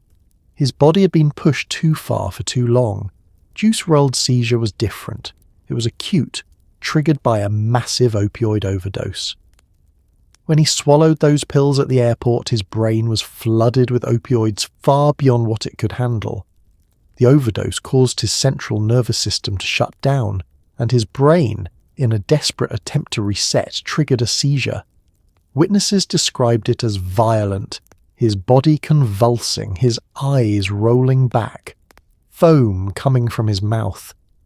Paramedics administered Narcan, which can reverse opioid overdoses, but it couldn't stop the seizure or undo the damage. Juice's brain had been deprived of oxygen for too long. Even if he'd survived, he likely would have suffered permanent brain injury. Seizures are terrifying to witness. The person loses control of their body, shaking uncontrollably, sometimes biting their tongue or losing bladder control. If they're alone, they can fall and hit their head, choke on vomit, or simply stop breathing. Even if someone's there to help, there's often nothing they can do except call 911 and wait, and sometimes the seizure doesn't stop. Status epilepticus, a seizure that lasts more than 5 minutes or multiple seizures without regaining consciousness, is a medical emergency that can cause permanent brain damage or death within minutes. The worst part? Seizures often come without warning. You can be fine one moment, laughing, talking, functioning, and then your brain misfires and you're on the ground, unconscious, fighting for your life. There's no alarm, no gradual build-up, no chance to prepare. 1 second you're here, the next you're not. It's like lean doesn't just kill you slowly with organ failure and dependency. It keeps a loaded gun pointed at your head, ready to fire at any moment. You might survive 100 close calls, but it only takes one seizure, one bad batch, one moment where your body says enough. And by the time you realize what's happening, you're already gone. The people who love you are left wondering if you felt pain, if you were scared, if you knew it was the end. But the truth is, you probably didn't. Seizures are that fast, that brutal, that final. How did drinking cough syrup become normal? The answer is repetition. When you hear about lean in every song, see it in every music video, and watch your favourite artist sip it on Instagram, it stops feeling dangerous. It starts feeling like culture. Younger fans, some barely teenagers, began experimenting with lean because it seemed like a rite of passage. If Lil Wayne did it, if Future did it, if Travis Scott referenced it, then it must be safe, right? Wrong. But the normalization was so complete that even deaths didn't slow it down. When Pimp C died, rappers poured out lean in his honor, and then kept sipping. When DJ Screw died, Houston mourned and kept slowing down the music. Lean had become so woven into hip-hop's fabric that separating the two felt impossible. And so the culture marched forward, double cups in hand, pretending the funerals were just bad luck. The normalization happened gradually, then all at once. In the 90s, lean was underground, regional, something only Houston insiders knew about. By the early 2000s, it had spread across the South. By the 2010s, it was global. And by the 2020s, it was so embedded in rap culture that not referencing it almost seemed weird. It became wallpaper, always there, rarely questioned, just part of the background. Music was the primary vehicle. Every generation of rap fans grew up hearing their idols talk about lean. Kids who were 10 when Lil Wayne was at his peak heard lean in hundreds of songs before they even knew what it was.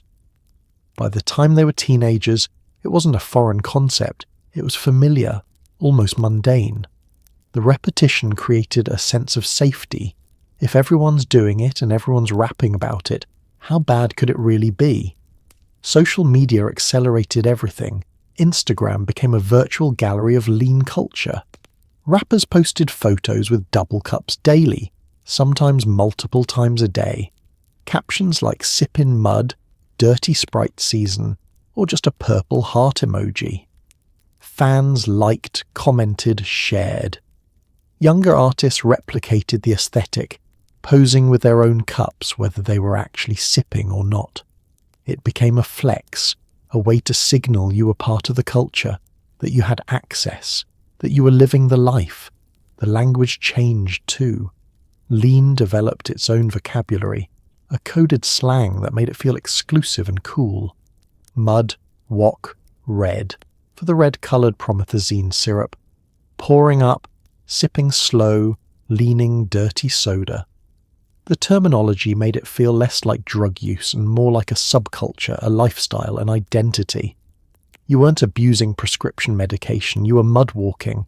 You weren't addicted, you were just always on go mode. Fashion played a role too. The double cup became a prop in music videos, photo shoots and concert performances.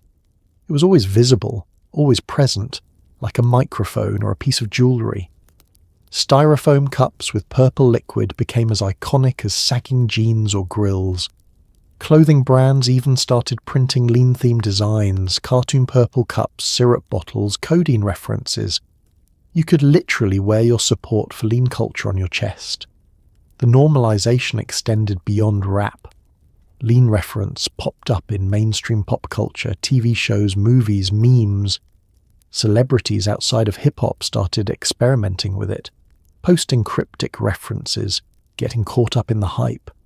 It crossed from subculture to mainstream awareness, and with that visibility came a dangerous perception. If it's this popular, it can't be that bad. Even the deaths didn't stop the normalization. After DJ Screw died, there was a brief moment of reflection. Then the tapes kept playing and the culture kept moving. After Pimp C died, artists poured out lean in tribute, literally dumping cups on the ground and then refilled them. After Big Mo, after Fredo Santana, after Lil Peep, after Juice WRL'd, the pattern repeated. Mourning, tributes, hashtags, and then back to business. The deaths became part of the mythology, tragic footnotes that somehow made lean feel more legendary, rather than more dangerous. Parents, teachers, and authority figures were mostly in the dark. Lean wasn't cocaine or heroin, substances with decades of anti-drug campaigns behind them. It was cough syrup. It sounded harmless. By the time adults caught on, their kids had already been exposed to thousands of references. The conversation about lean always lagged behind the culture. By the time someone tried to warn teenagers about the dangers, they'd already seen their favourite artist post a double cup that morning. It's like lean became the air rappers breathed. So constant and pervasive that pointing it out felt redundant. It was just there, always, in every song, every video, every post. And when something is everywhere, It stops being shocking. It becomes normal. And normal things don't feel dangerous even when they're killing people. That's how you get a generation of kids who think sipping lean is no different from drinking at a party. Just another thing young people do, another risk to take, another rite of passage. Except this one ends in seizures, overdoses, and funerals. Big Mo's music was prophetic in the saddest way. On his debut album, City of Syrup, released in 2000, he sang about lean with a mix of celebration and melancholy. Tracks like Purple Stuff and Bar Baby glorified the drink, but there was always an undercurrent of something darker. Loneliness, excess, a sense of inevitability. 6 years later, Big Mo was dead from a heart attack at 33. Listening to City of Syrup now feels haunting. It's a document of a man in love with something that was killing him, singing his own eulogy in slow motion. He wasn't the first, and he wouldn't be the last. But his voice, so beautiful and so doomed, serves as a reminder. Lean doesn't care how talented you are. It takes you anyway. City of Syrup was released at the height of Houston's chopped and screwed era, a time when lean culture was exploding, but the consequences hadn't fully hit yet. DJ Screw was still alive when Mo started recording the album, though he'd be dead by the time it dropped. The album was a celebration of Houston, of the culture, of the lifestyle that defined a generation, but it was also, unknowingly, a confession. The opening track set the tone immediately. Big Mo's voice, smooth and soulful, floated over a slowed-down beat. He sang about sipping syrup like it was a lover, describing the high with romantic detail. It wasn't aggressive or boastful, it was tender, almost vulnerable. He made lean sound like poetry, like something sacred. And for listeners who were part of that culture, it felt like Mo was speaking directly to them, validating their experiences, putting their lifestyle into words. Purple Stuff became an anthem.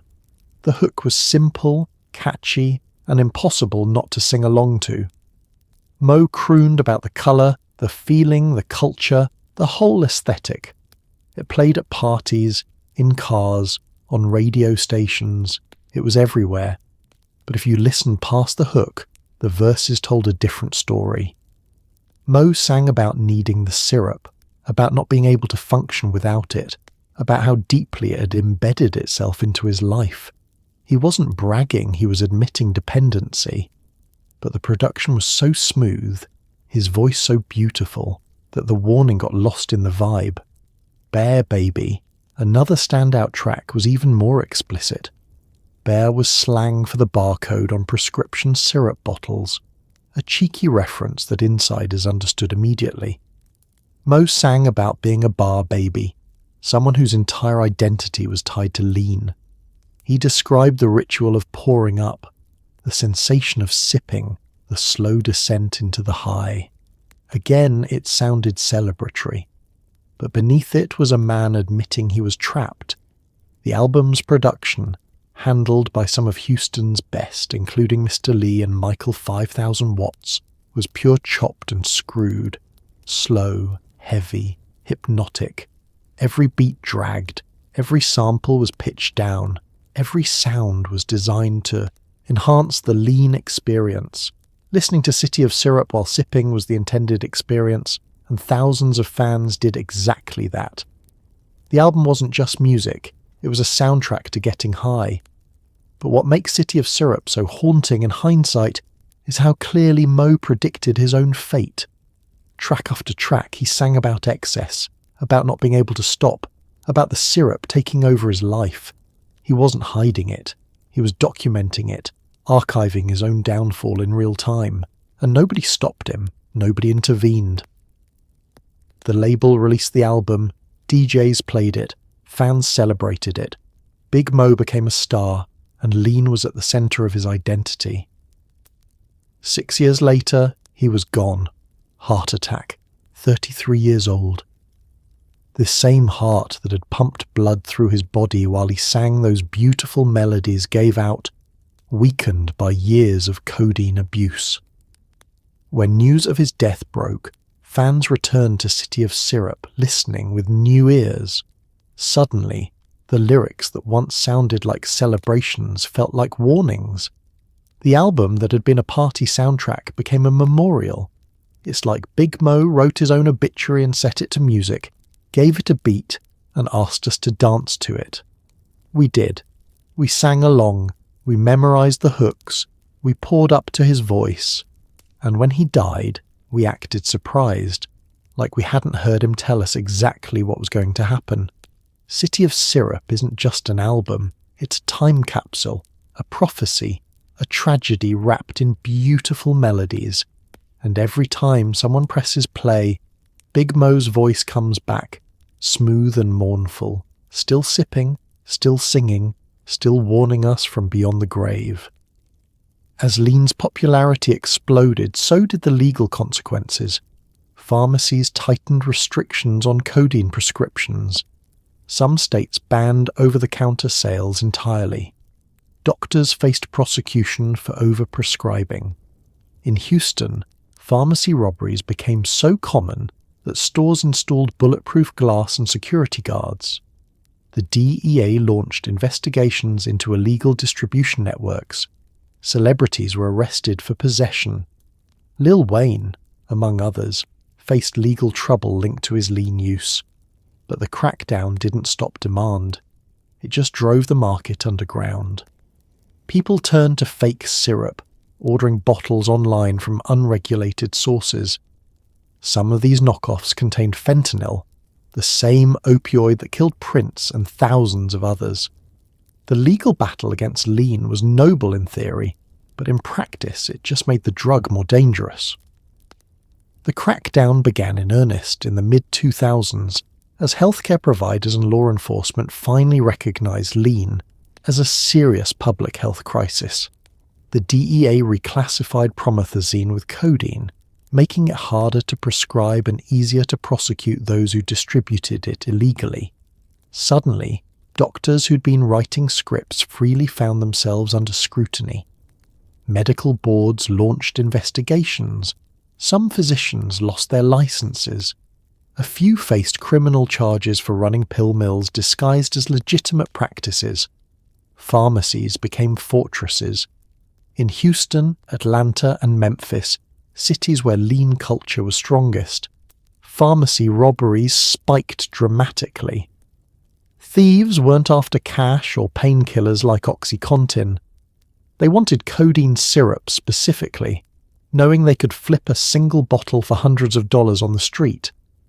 Pharmacy owners responded by moving codeine products behind additional locked cabinets, installing surveillance systems, hiring armed security guards, and in some cases simply refusing to stock the medication at all. The pharmacy chains got involved too. CVS, Walgreens, and Rite Aid implemented computerized tracking systems that flagged customers who were filling suspiciously frequent prescriptions or visiting multiple locations. Doctor shopping, the practice of visiting different physicians to collect multiple prescriptions, became much harder.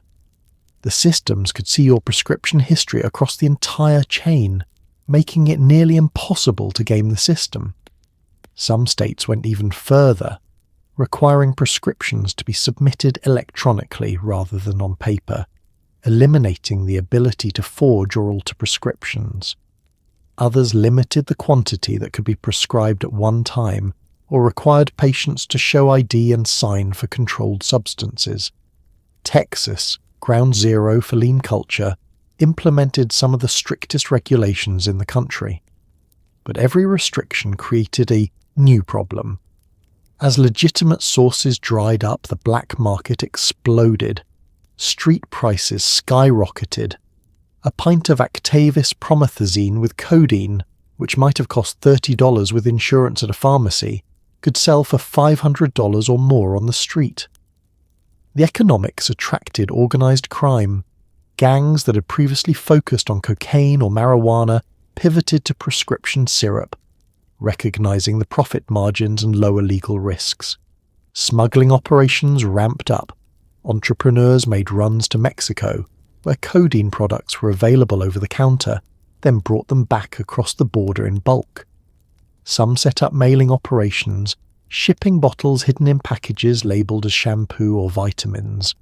Others bribed pharmacy employees to lose inventory that would then be sold on the black market. The online market became especially troublesome. Websites, many based overseas, offered to sell codeine syrup with no prescription required.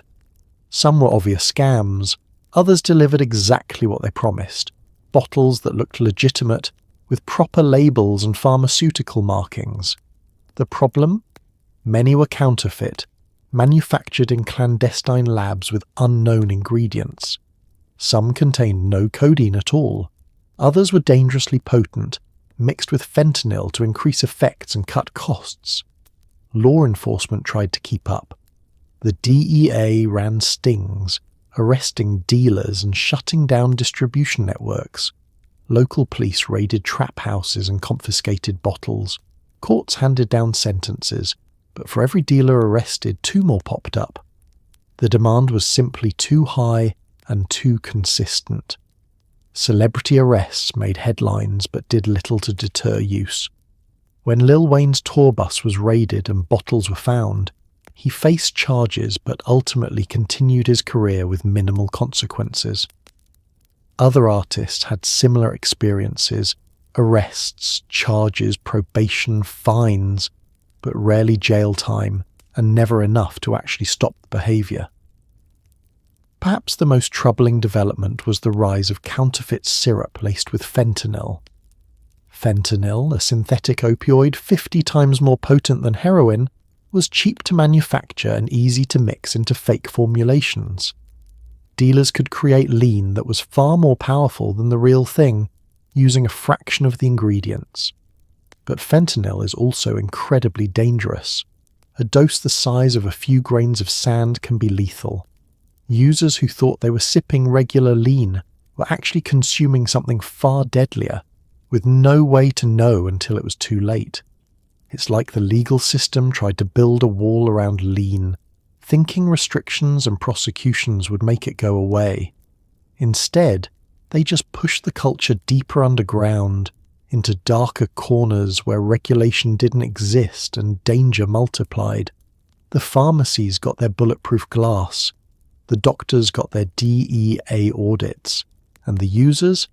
They got fake bottles, inflated prices, and a substance that was now more dangerous than ever. The war on lean didn't end the epidemic, it just changed the battlefield. If DJ Screw was lean's godfather, Future is its modern king.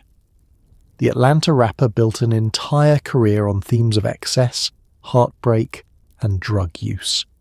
Albums like Dirty Sprite and DS2 Dirty Sprite 2 are love letters to lean, filled with slurred vocals, hypnotic production, and lyrics that glorify the lifestyle. Future's influence on younger artists is undeniable. His sound, his aesthetic, his whole vibe became a blueprint. But unlike Screw or Pimp C, Future has survived so far. Whether that's luck, moderation, or simply better access to healthcare, we don't know. But his music continues to romanticize lean, and his fans continue to emulate him. Future's legacy is complicated. He's one of rap's greatest artists, and one of lean culture's most visible promoters, and the body count keeps rising. Future, born Navidius Damon Wilburn in Atlanta, Georgia, emerged in the early 2010s as part of the trap music explosion. But where other trap artists focused on street narratives and gunplay, Future zeroed in on emotional vulnerability, toxic relationships, and chemical dependency. His early mixtapes were raw and unpolished, filled with auto-tuned confessions about heartbreak and self-medication. He didn't hide his drug use, he centered it. The turning point was Dirty Sprite, a mixtape released in 2011 that explicitly referenced lean in its title. Dirty Sprite was slang for lean mixed with Sprite, the classic Houston recipe. Future adopted the terminology, the aesthetic, and the lifestyle, bringing it to Atlanta's trap scene and making it his own. The project was dark, druggy, and deeply emotional. Future's vocals were slurred and distorted, mimicking the effects of lean itself. It was like listening to someone sip in real time. Then came DS Toy in 2015, a commercial and critical breakthrough. The album was a masterpiece of trap production, heavy bass, eerie melodies, and Future's voice floating through the mix like a ghost. Every song felt drenched in syrup. Tracks like Thought It Was a Drought, I Served the Bass, and Stick Talk weren't just about lean. They were soaked in it, structured around it, inseparable from it. Future rapped about pouring up before studio sessions, about sipping to cope with fame, about the drink being his constant companion. The album's success cemented Future as one of rap's biggest stars. DS2 debuted at number 1 on the Billboard charts. Critics praised it, fans devoured it, and younger artists studied it, dissecting Future's flows, his production choices, his aesthetic. If you wanted to make it in trap music in the mid-2010s, you followed the Future formula: dark beats, emotional vulnerability, and references to codeine. Future's influence extended beyond music. His fashion, designer brands mixed with streetwear, became aspirational. His persona, detached, nihilistic, emotionally unavailable, became a template. And his relationship with lean became part of his brand identity. In interviews, he spoke about it casually, neither glorifying nor condemning it, just presenting it as part of his reality. That ambiguity made it seem normal, even acceptable. But Future's music also carried warnings, if you listened closely. Songs like Codeine Crazy weren't celebrations, they were laments. Future rapped about being trapped, about needing the drug to function, about watching it destroy relationships and erode his sense of self.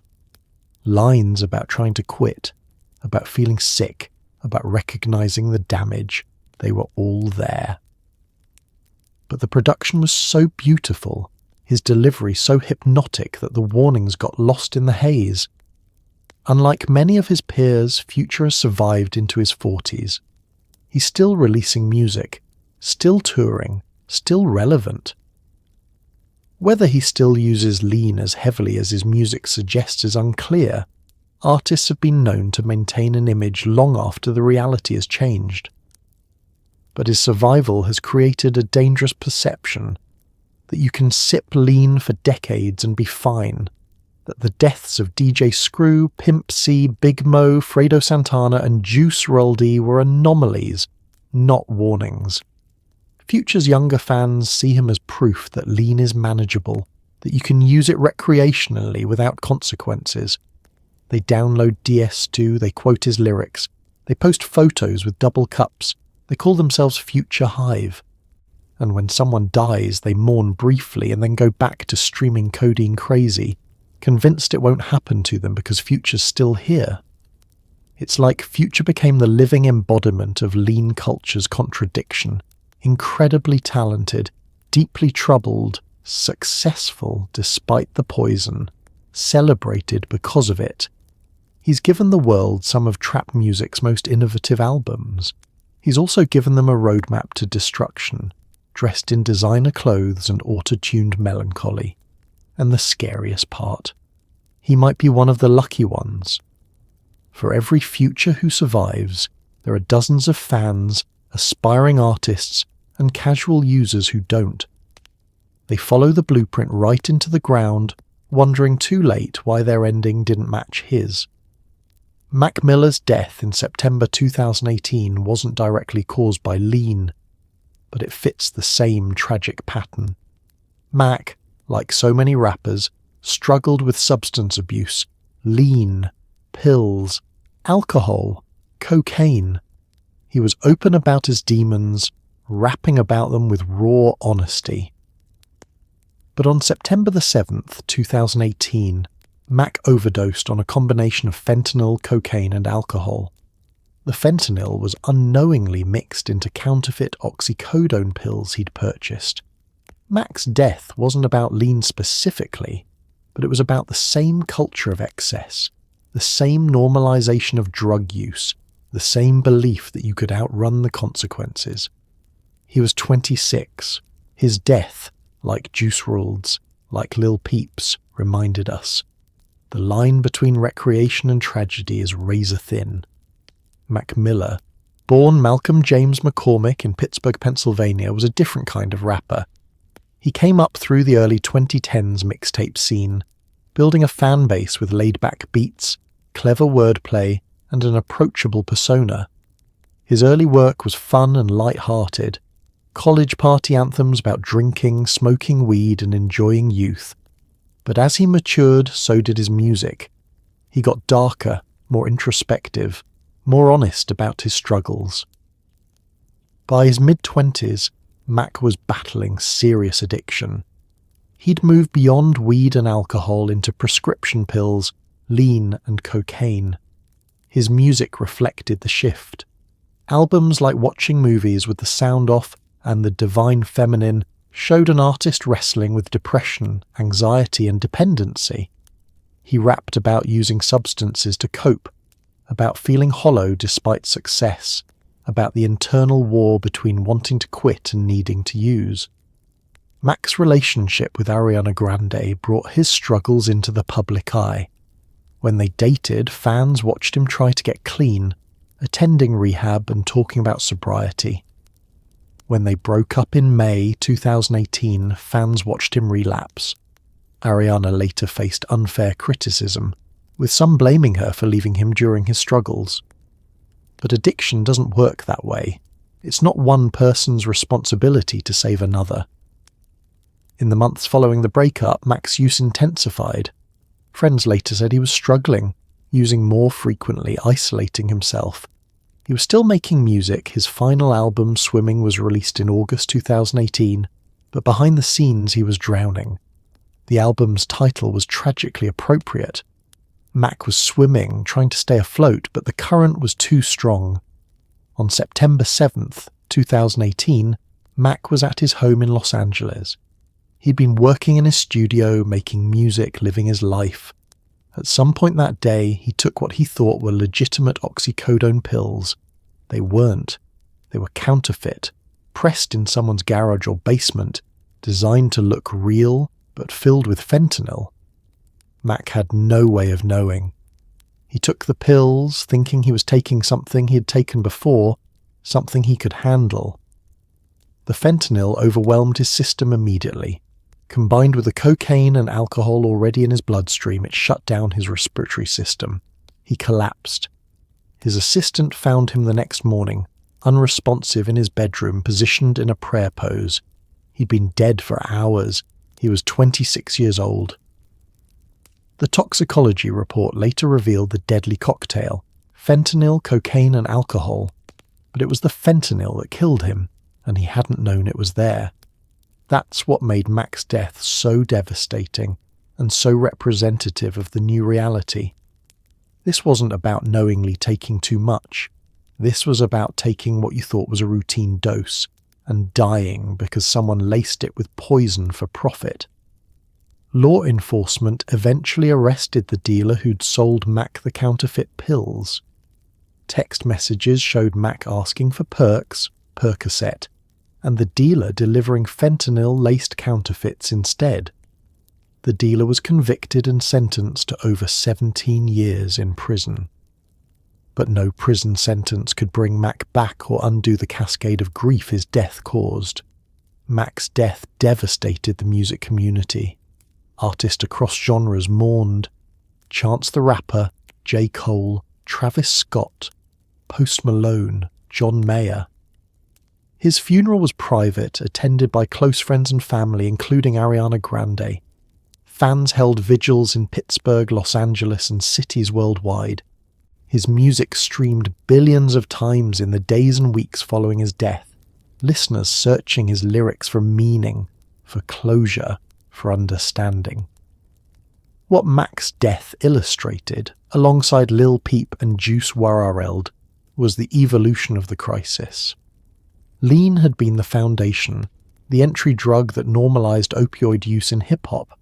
But by the 2010s, lean alone wasn't enough. Artists and fans were mixing substances, lean and pills, lean and Xanax, pills and cocaine. And the rise of fentanyl made everything exponentially more dangerous. You couldn't trust your supply. You couldn't know what you were taking. One wrong pill, one laced batch, and you were gone. It's like Mac Miller was trying to manage his pain, his anxiety, his addiction, just trying to make it through another day. And the culture he existed in told him that using substances was normal, that everyone did it, that you could handle it if you were careful. But careful didn't matter when the pills were poisoned. Trust didn't matter when dealers prioritized profit over lives. And all the talent in the world couldn't save you when fentanyl hit your bloodstream. Mac died not because he wanted to, but because the game was rigged, the supply was tainted, and the culture never taught him how to stop playing. As prescription codeine became harder to get, counterfeit lean flooded the market. Dealers began selling fake syrup, bottles that looked real but contained unknown substances. Some contained fentanyl, the synthetic opioid 50 times stronger than heroin. Others contained research chemicals, sleep aids, or nothing at all. Users had no way of knowing. They'd pour what they thought was codeine into a Sprite and end up overdosing on fentanyl. It was Russian roulette in a double cup. The fake lean epidemic killed indiscriminately. Teenagers died, college students died, rappers died, and still the demand didn't stop. Because lean had become more than a drug. It was an identity, a lifestyle, a cultural symbol, and people were willing to die for it. The fake lean epidemic emerged as a direct consequence of the legal crackdown. When legitimate pharmaceutical codeine became scarce and expensive, enterprising criminals saw an opportunity. They began manufacturing counterfeit bottles, complete with pharmaceutical labels, barcodes, and tamper-proof seals. Some were remarkably convincing, good enough to fool casual buyers and even some experienced users. Others were obviously fake, but desperation made people overlook the red flags. The recipes varied wildly. Some counterfeiters used over-the-counter cough medicine mixed with antihistamines, creating a product that mimicked lean sedative effects without the codeine. Others used codeine sourced from overseas black markets, mixed with promethazine powder and dyed purple. These versions were somewhat safer, though still unregulated and potentially contaminated. But the most dangerous batches contained fentanyl. Fentanyl changed everything. It's cheap to produce, incredibly potent, and easy to mix into liquid form. A dealer could create lean that was far stronger than pharmaceutical codeine using just a fraction of the cost. The profit margins were enormous, but fentanyl is also wildly inconsistent.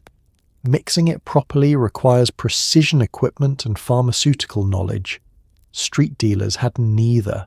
They'd eyeball measurements, stir it in a bucket, bottle it up and hope for the best. The result? Some bottles were underdosed and barely effective. Others were lethal. Users had no way to test what they were buying. Fentanyl test strips existed, but few people in the lean community knew about them or bothered to use them. The culture was built on trust. Trusting your plug. Trusting the brand name on the bottle. Trusting that what you'd bought before would be consistent. That trust became a death sentence when fentanyl entered the supply chain. The deaths came in waves. A teenager in Texas bought a bottle from a friend's older brother, poured up, and never woke up. A college student in Atlanta ordered syrup online, sipped before a party, and collapsed on the dance floor. An aspiring rapper in Chicago recorded a music video with a double cup, drank the contents between takes, and was found dead in his car hours later. Each death followed the same tragic script. They thought they were sipping lean. They were actually ingesting fentanyl, and their bodies couldn't handle it. Some users survived, but barely. Emergency rooms reported an uptick in near-fatal overdoses, where patients arrived unresponsive, barely breathing, requiring multiple doses of Narcan to revive. Doctors would ask what they'd taken, and the answer was always the same: just lean. But blood tests revealed fentanyl, sometimes in massive quantities. The patients were shocked. They'd bought what they thought was legitimate syrup from a trusted source. They had no idea they'd been poisoned. The fake lean market became increasingly sophisticated. Some operations printed QR codes on bottles that linked to fake pharmaceutical websites, complete with batch numbers and authenticity certificates. Others sold through encrypted messaging apps, using the same infrastructure as traditional drug dealers, but marketing themselves as pharmacists or medical suppliers. The language was deliberately clinical, designed to create an illusion of legitimacy. Social media complicated things further. Scammers advertised on Instagram, Twitter, and Snapchat, posting photos of bottles and promising overnight shipping.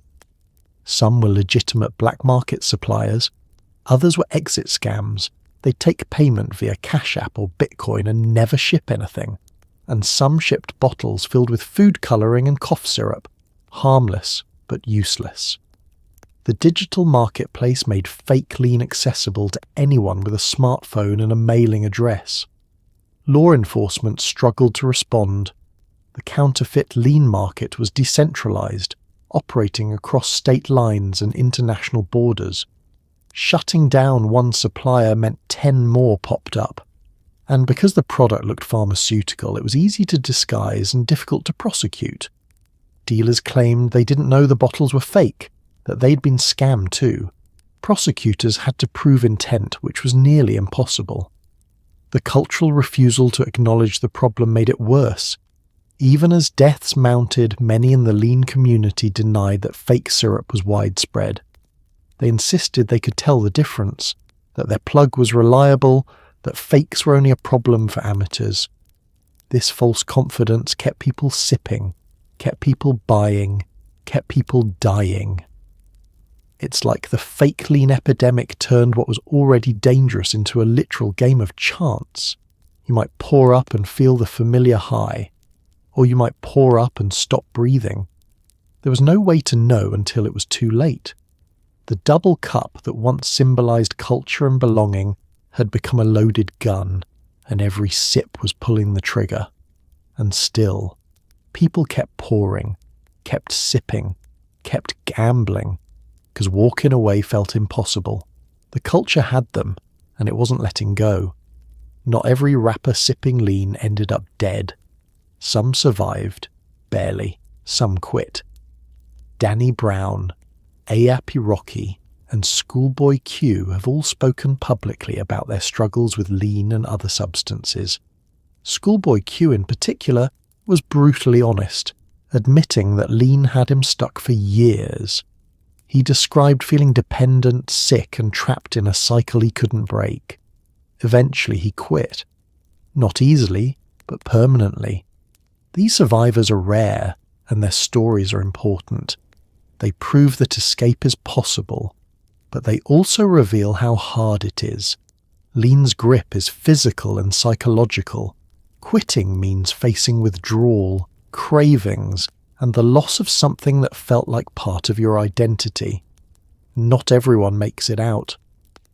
Schoolboy Q, born Quincy Matthew Hanley, was one of the first major artists to speak openly about quitting lean while still at the height of his career. For years he'd been sipping heavily, documenting it in his music just like his peers. His breakout album Oxymoron in 2014 was filled with drug references, and lean was central to his lifestyle. But behind the scenes, Q was struggling. He felt sick constantly.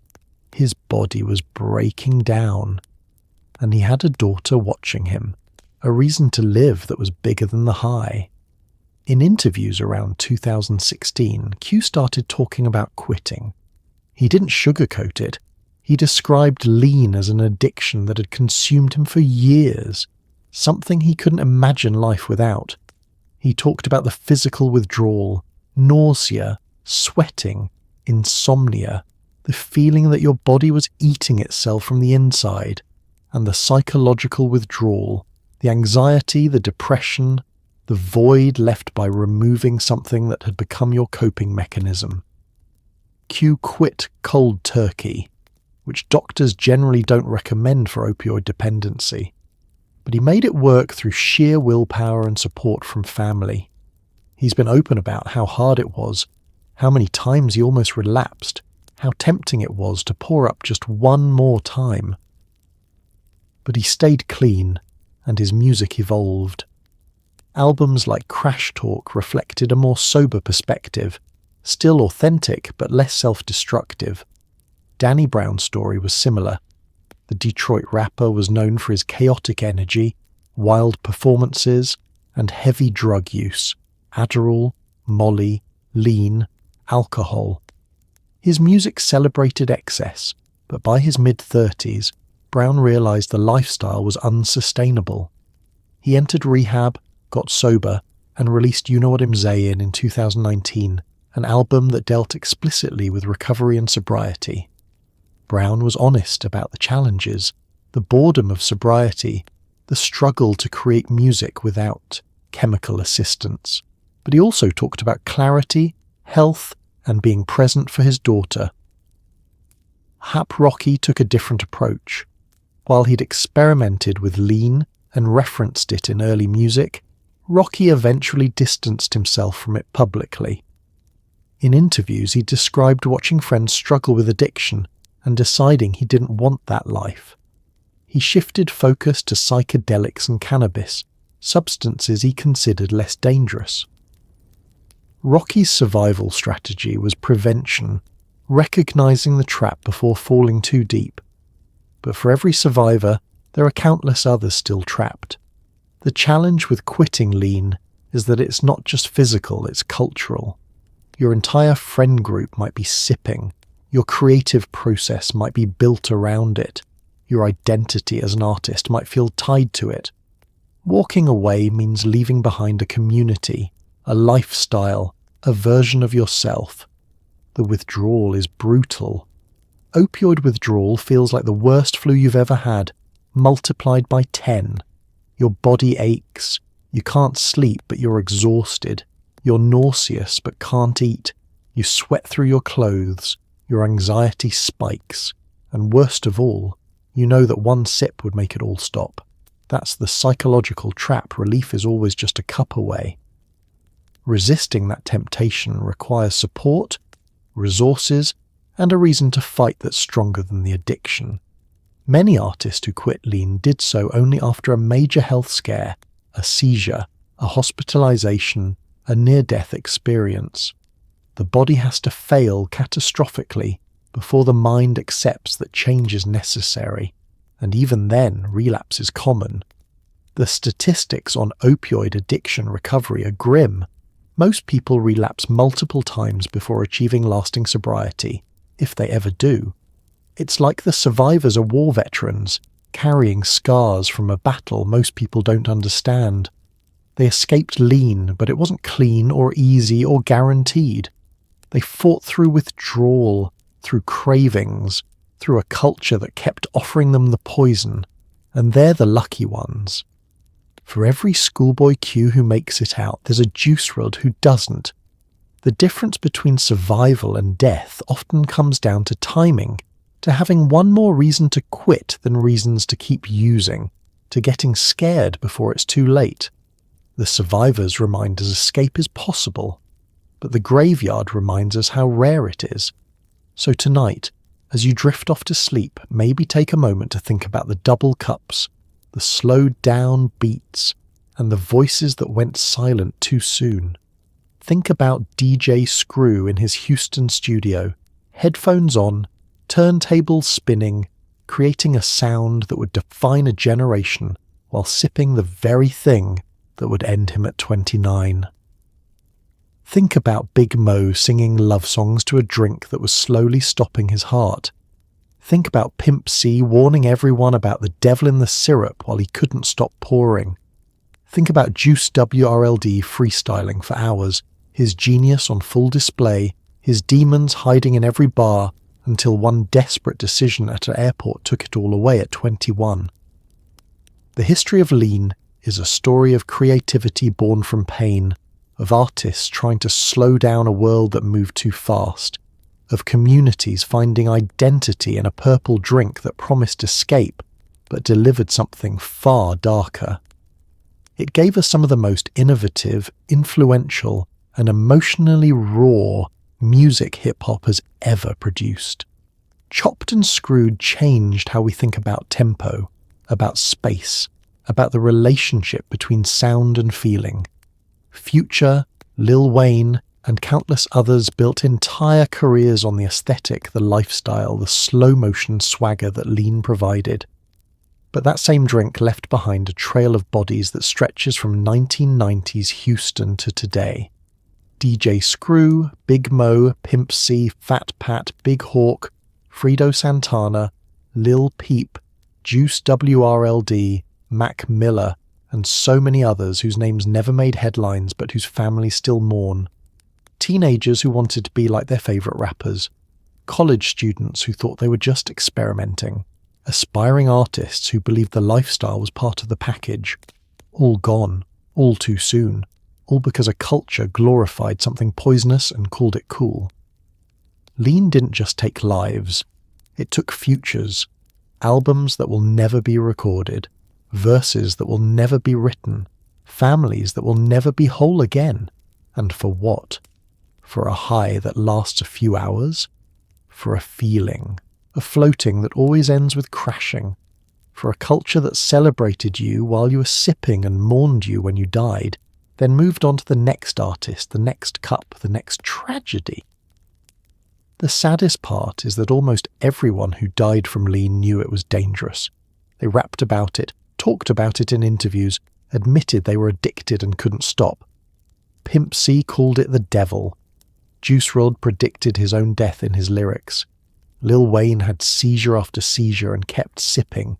They weren't ignorant, they were trapped, caught in a cycle where the drug had become so intertwined with their identity, their creativity and their community, that letting go felt impossible, and the culture didn't help.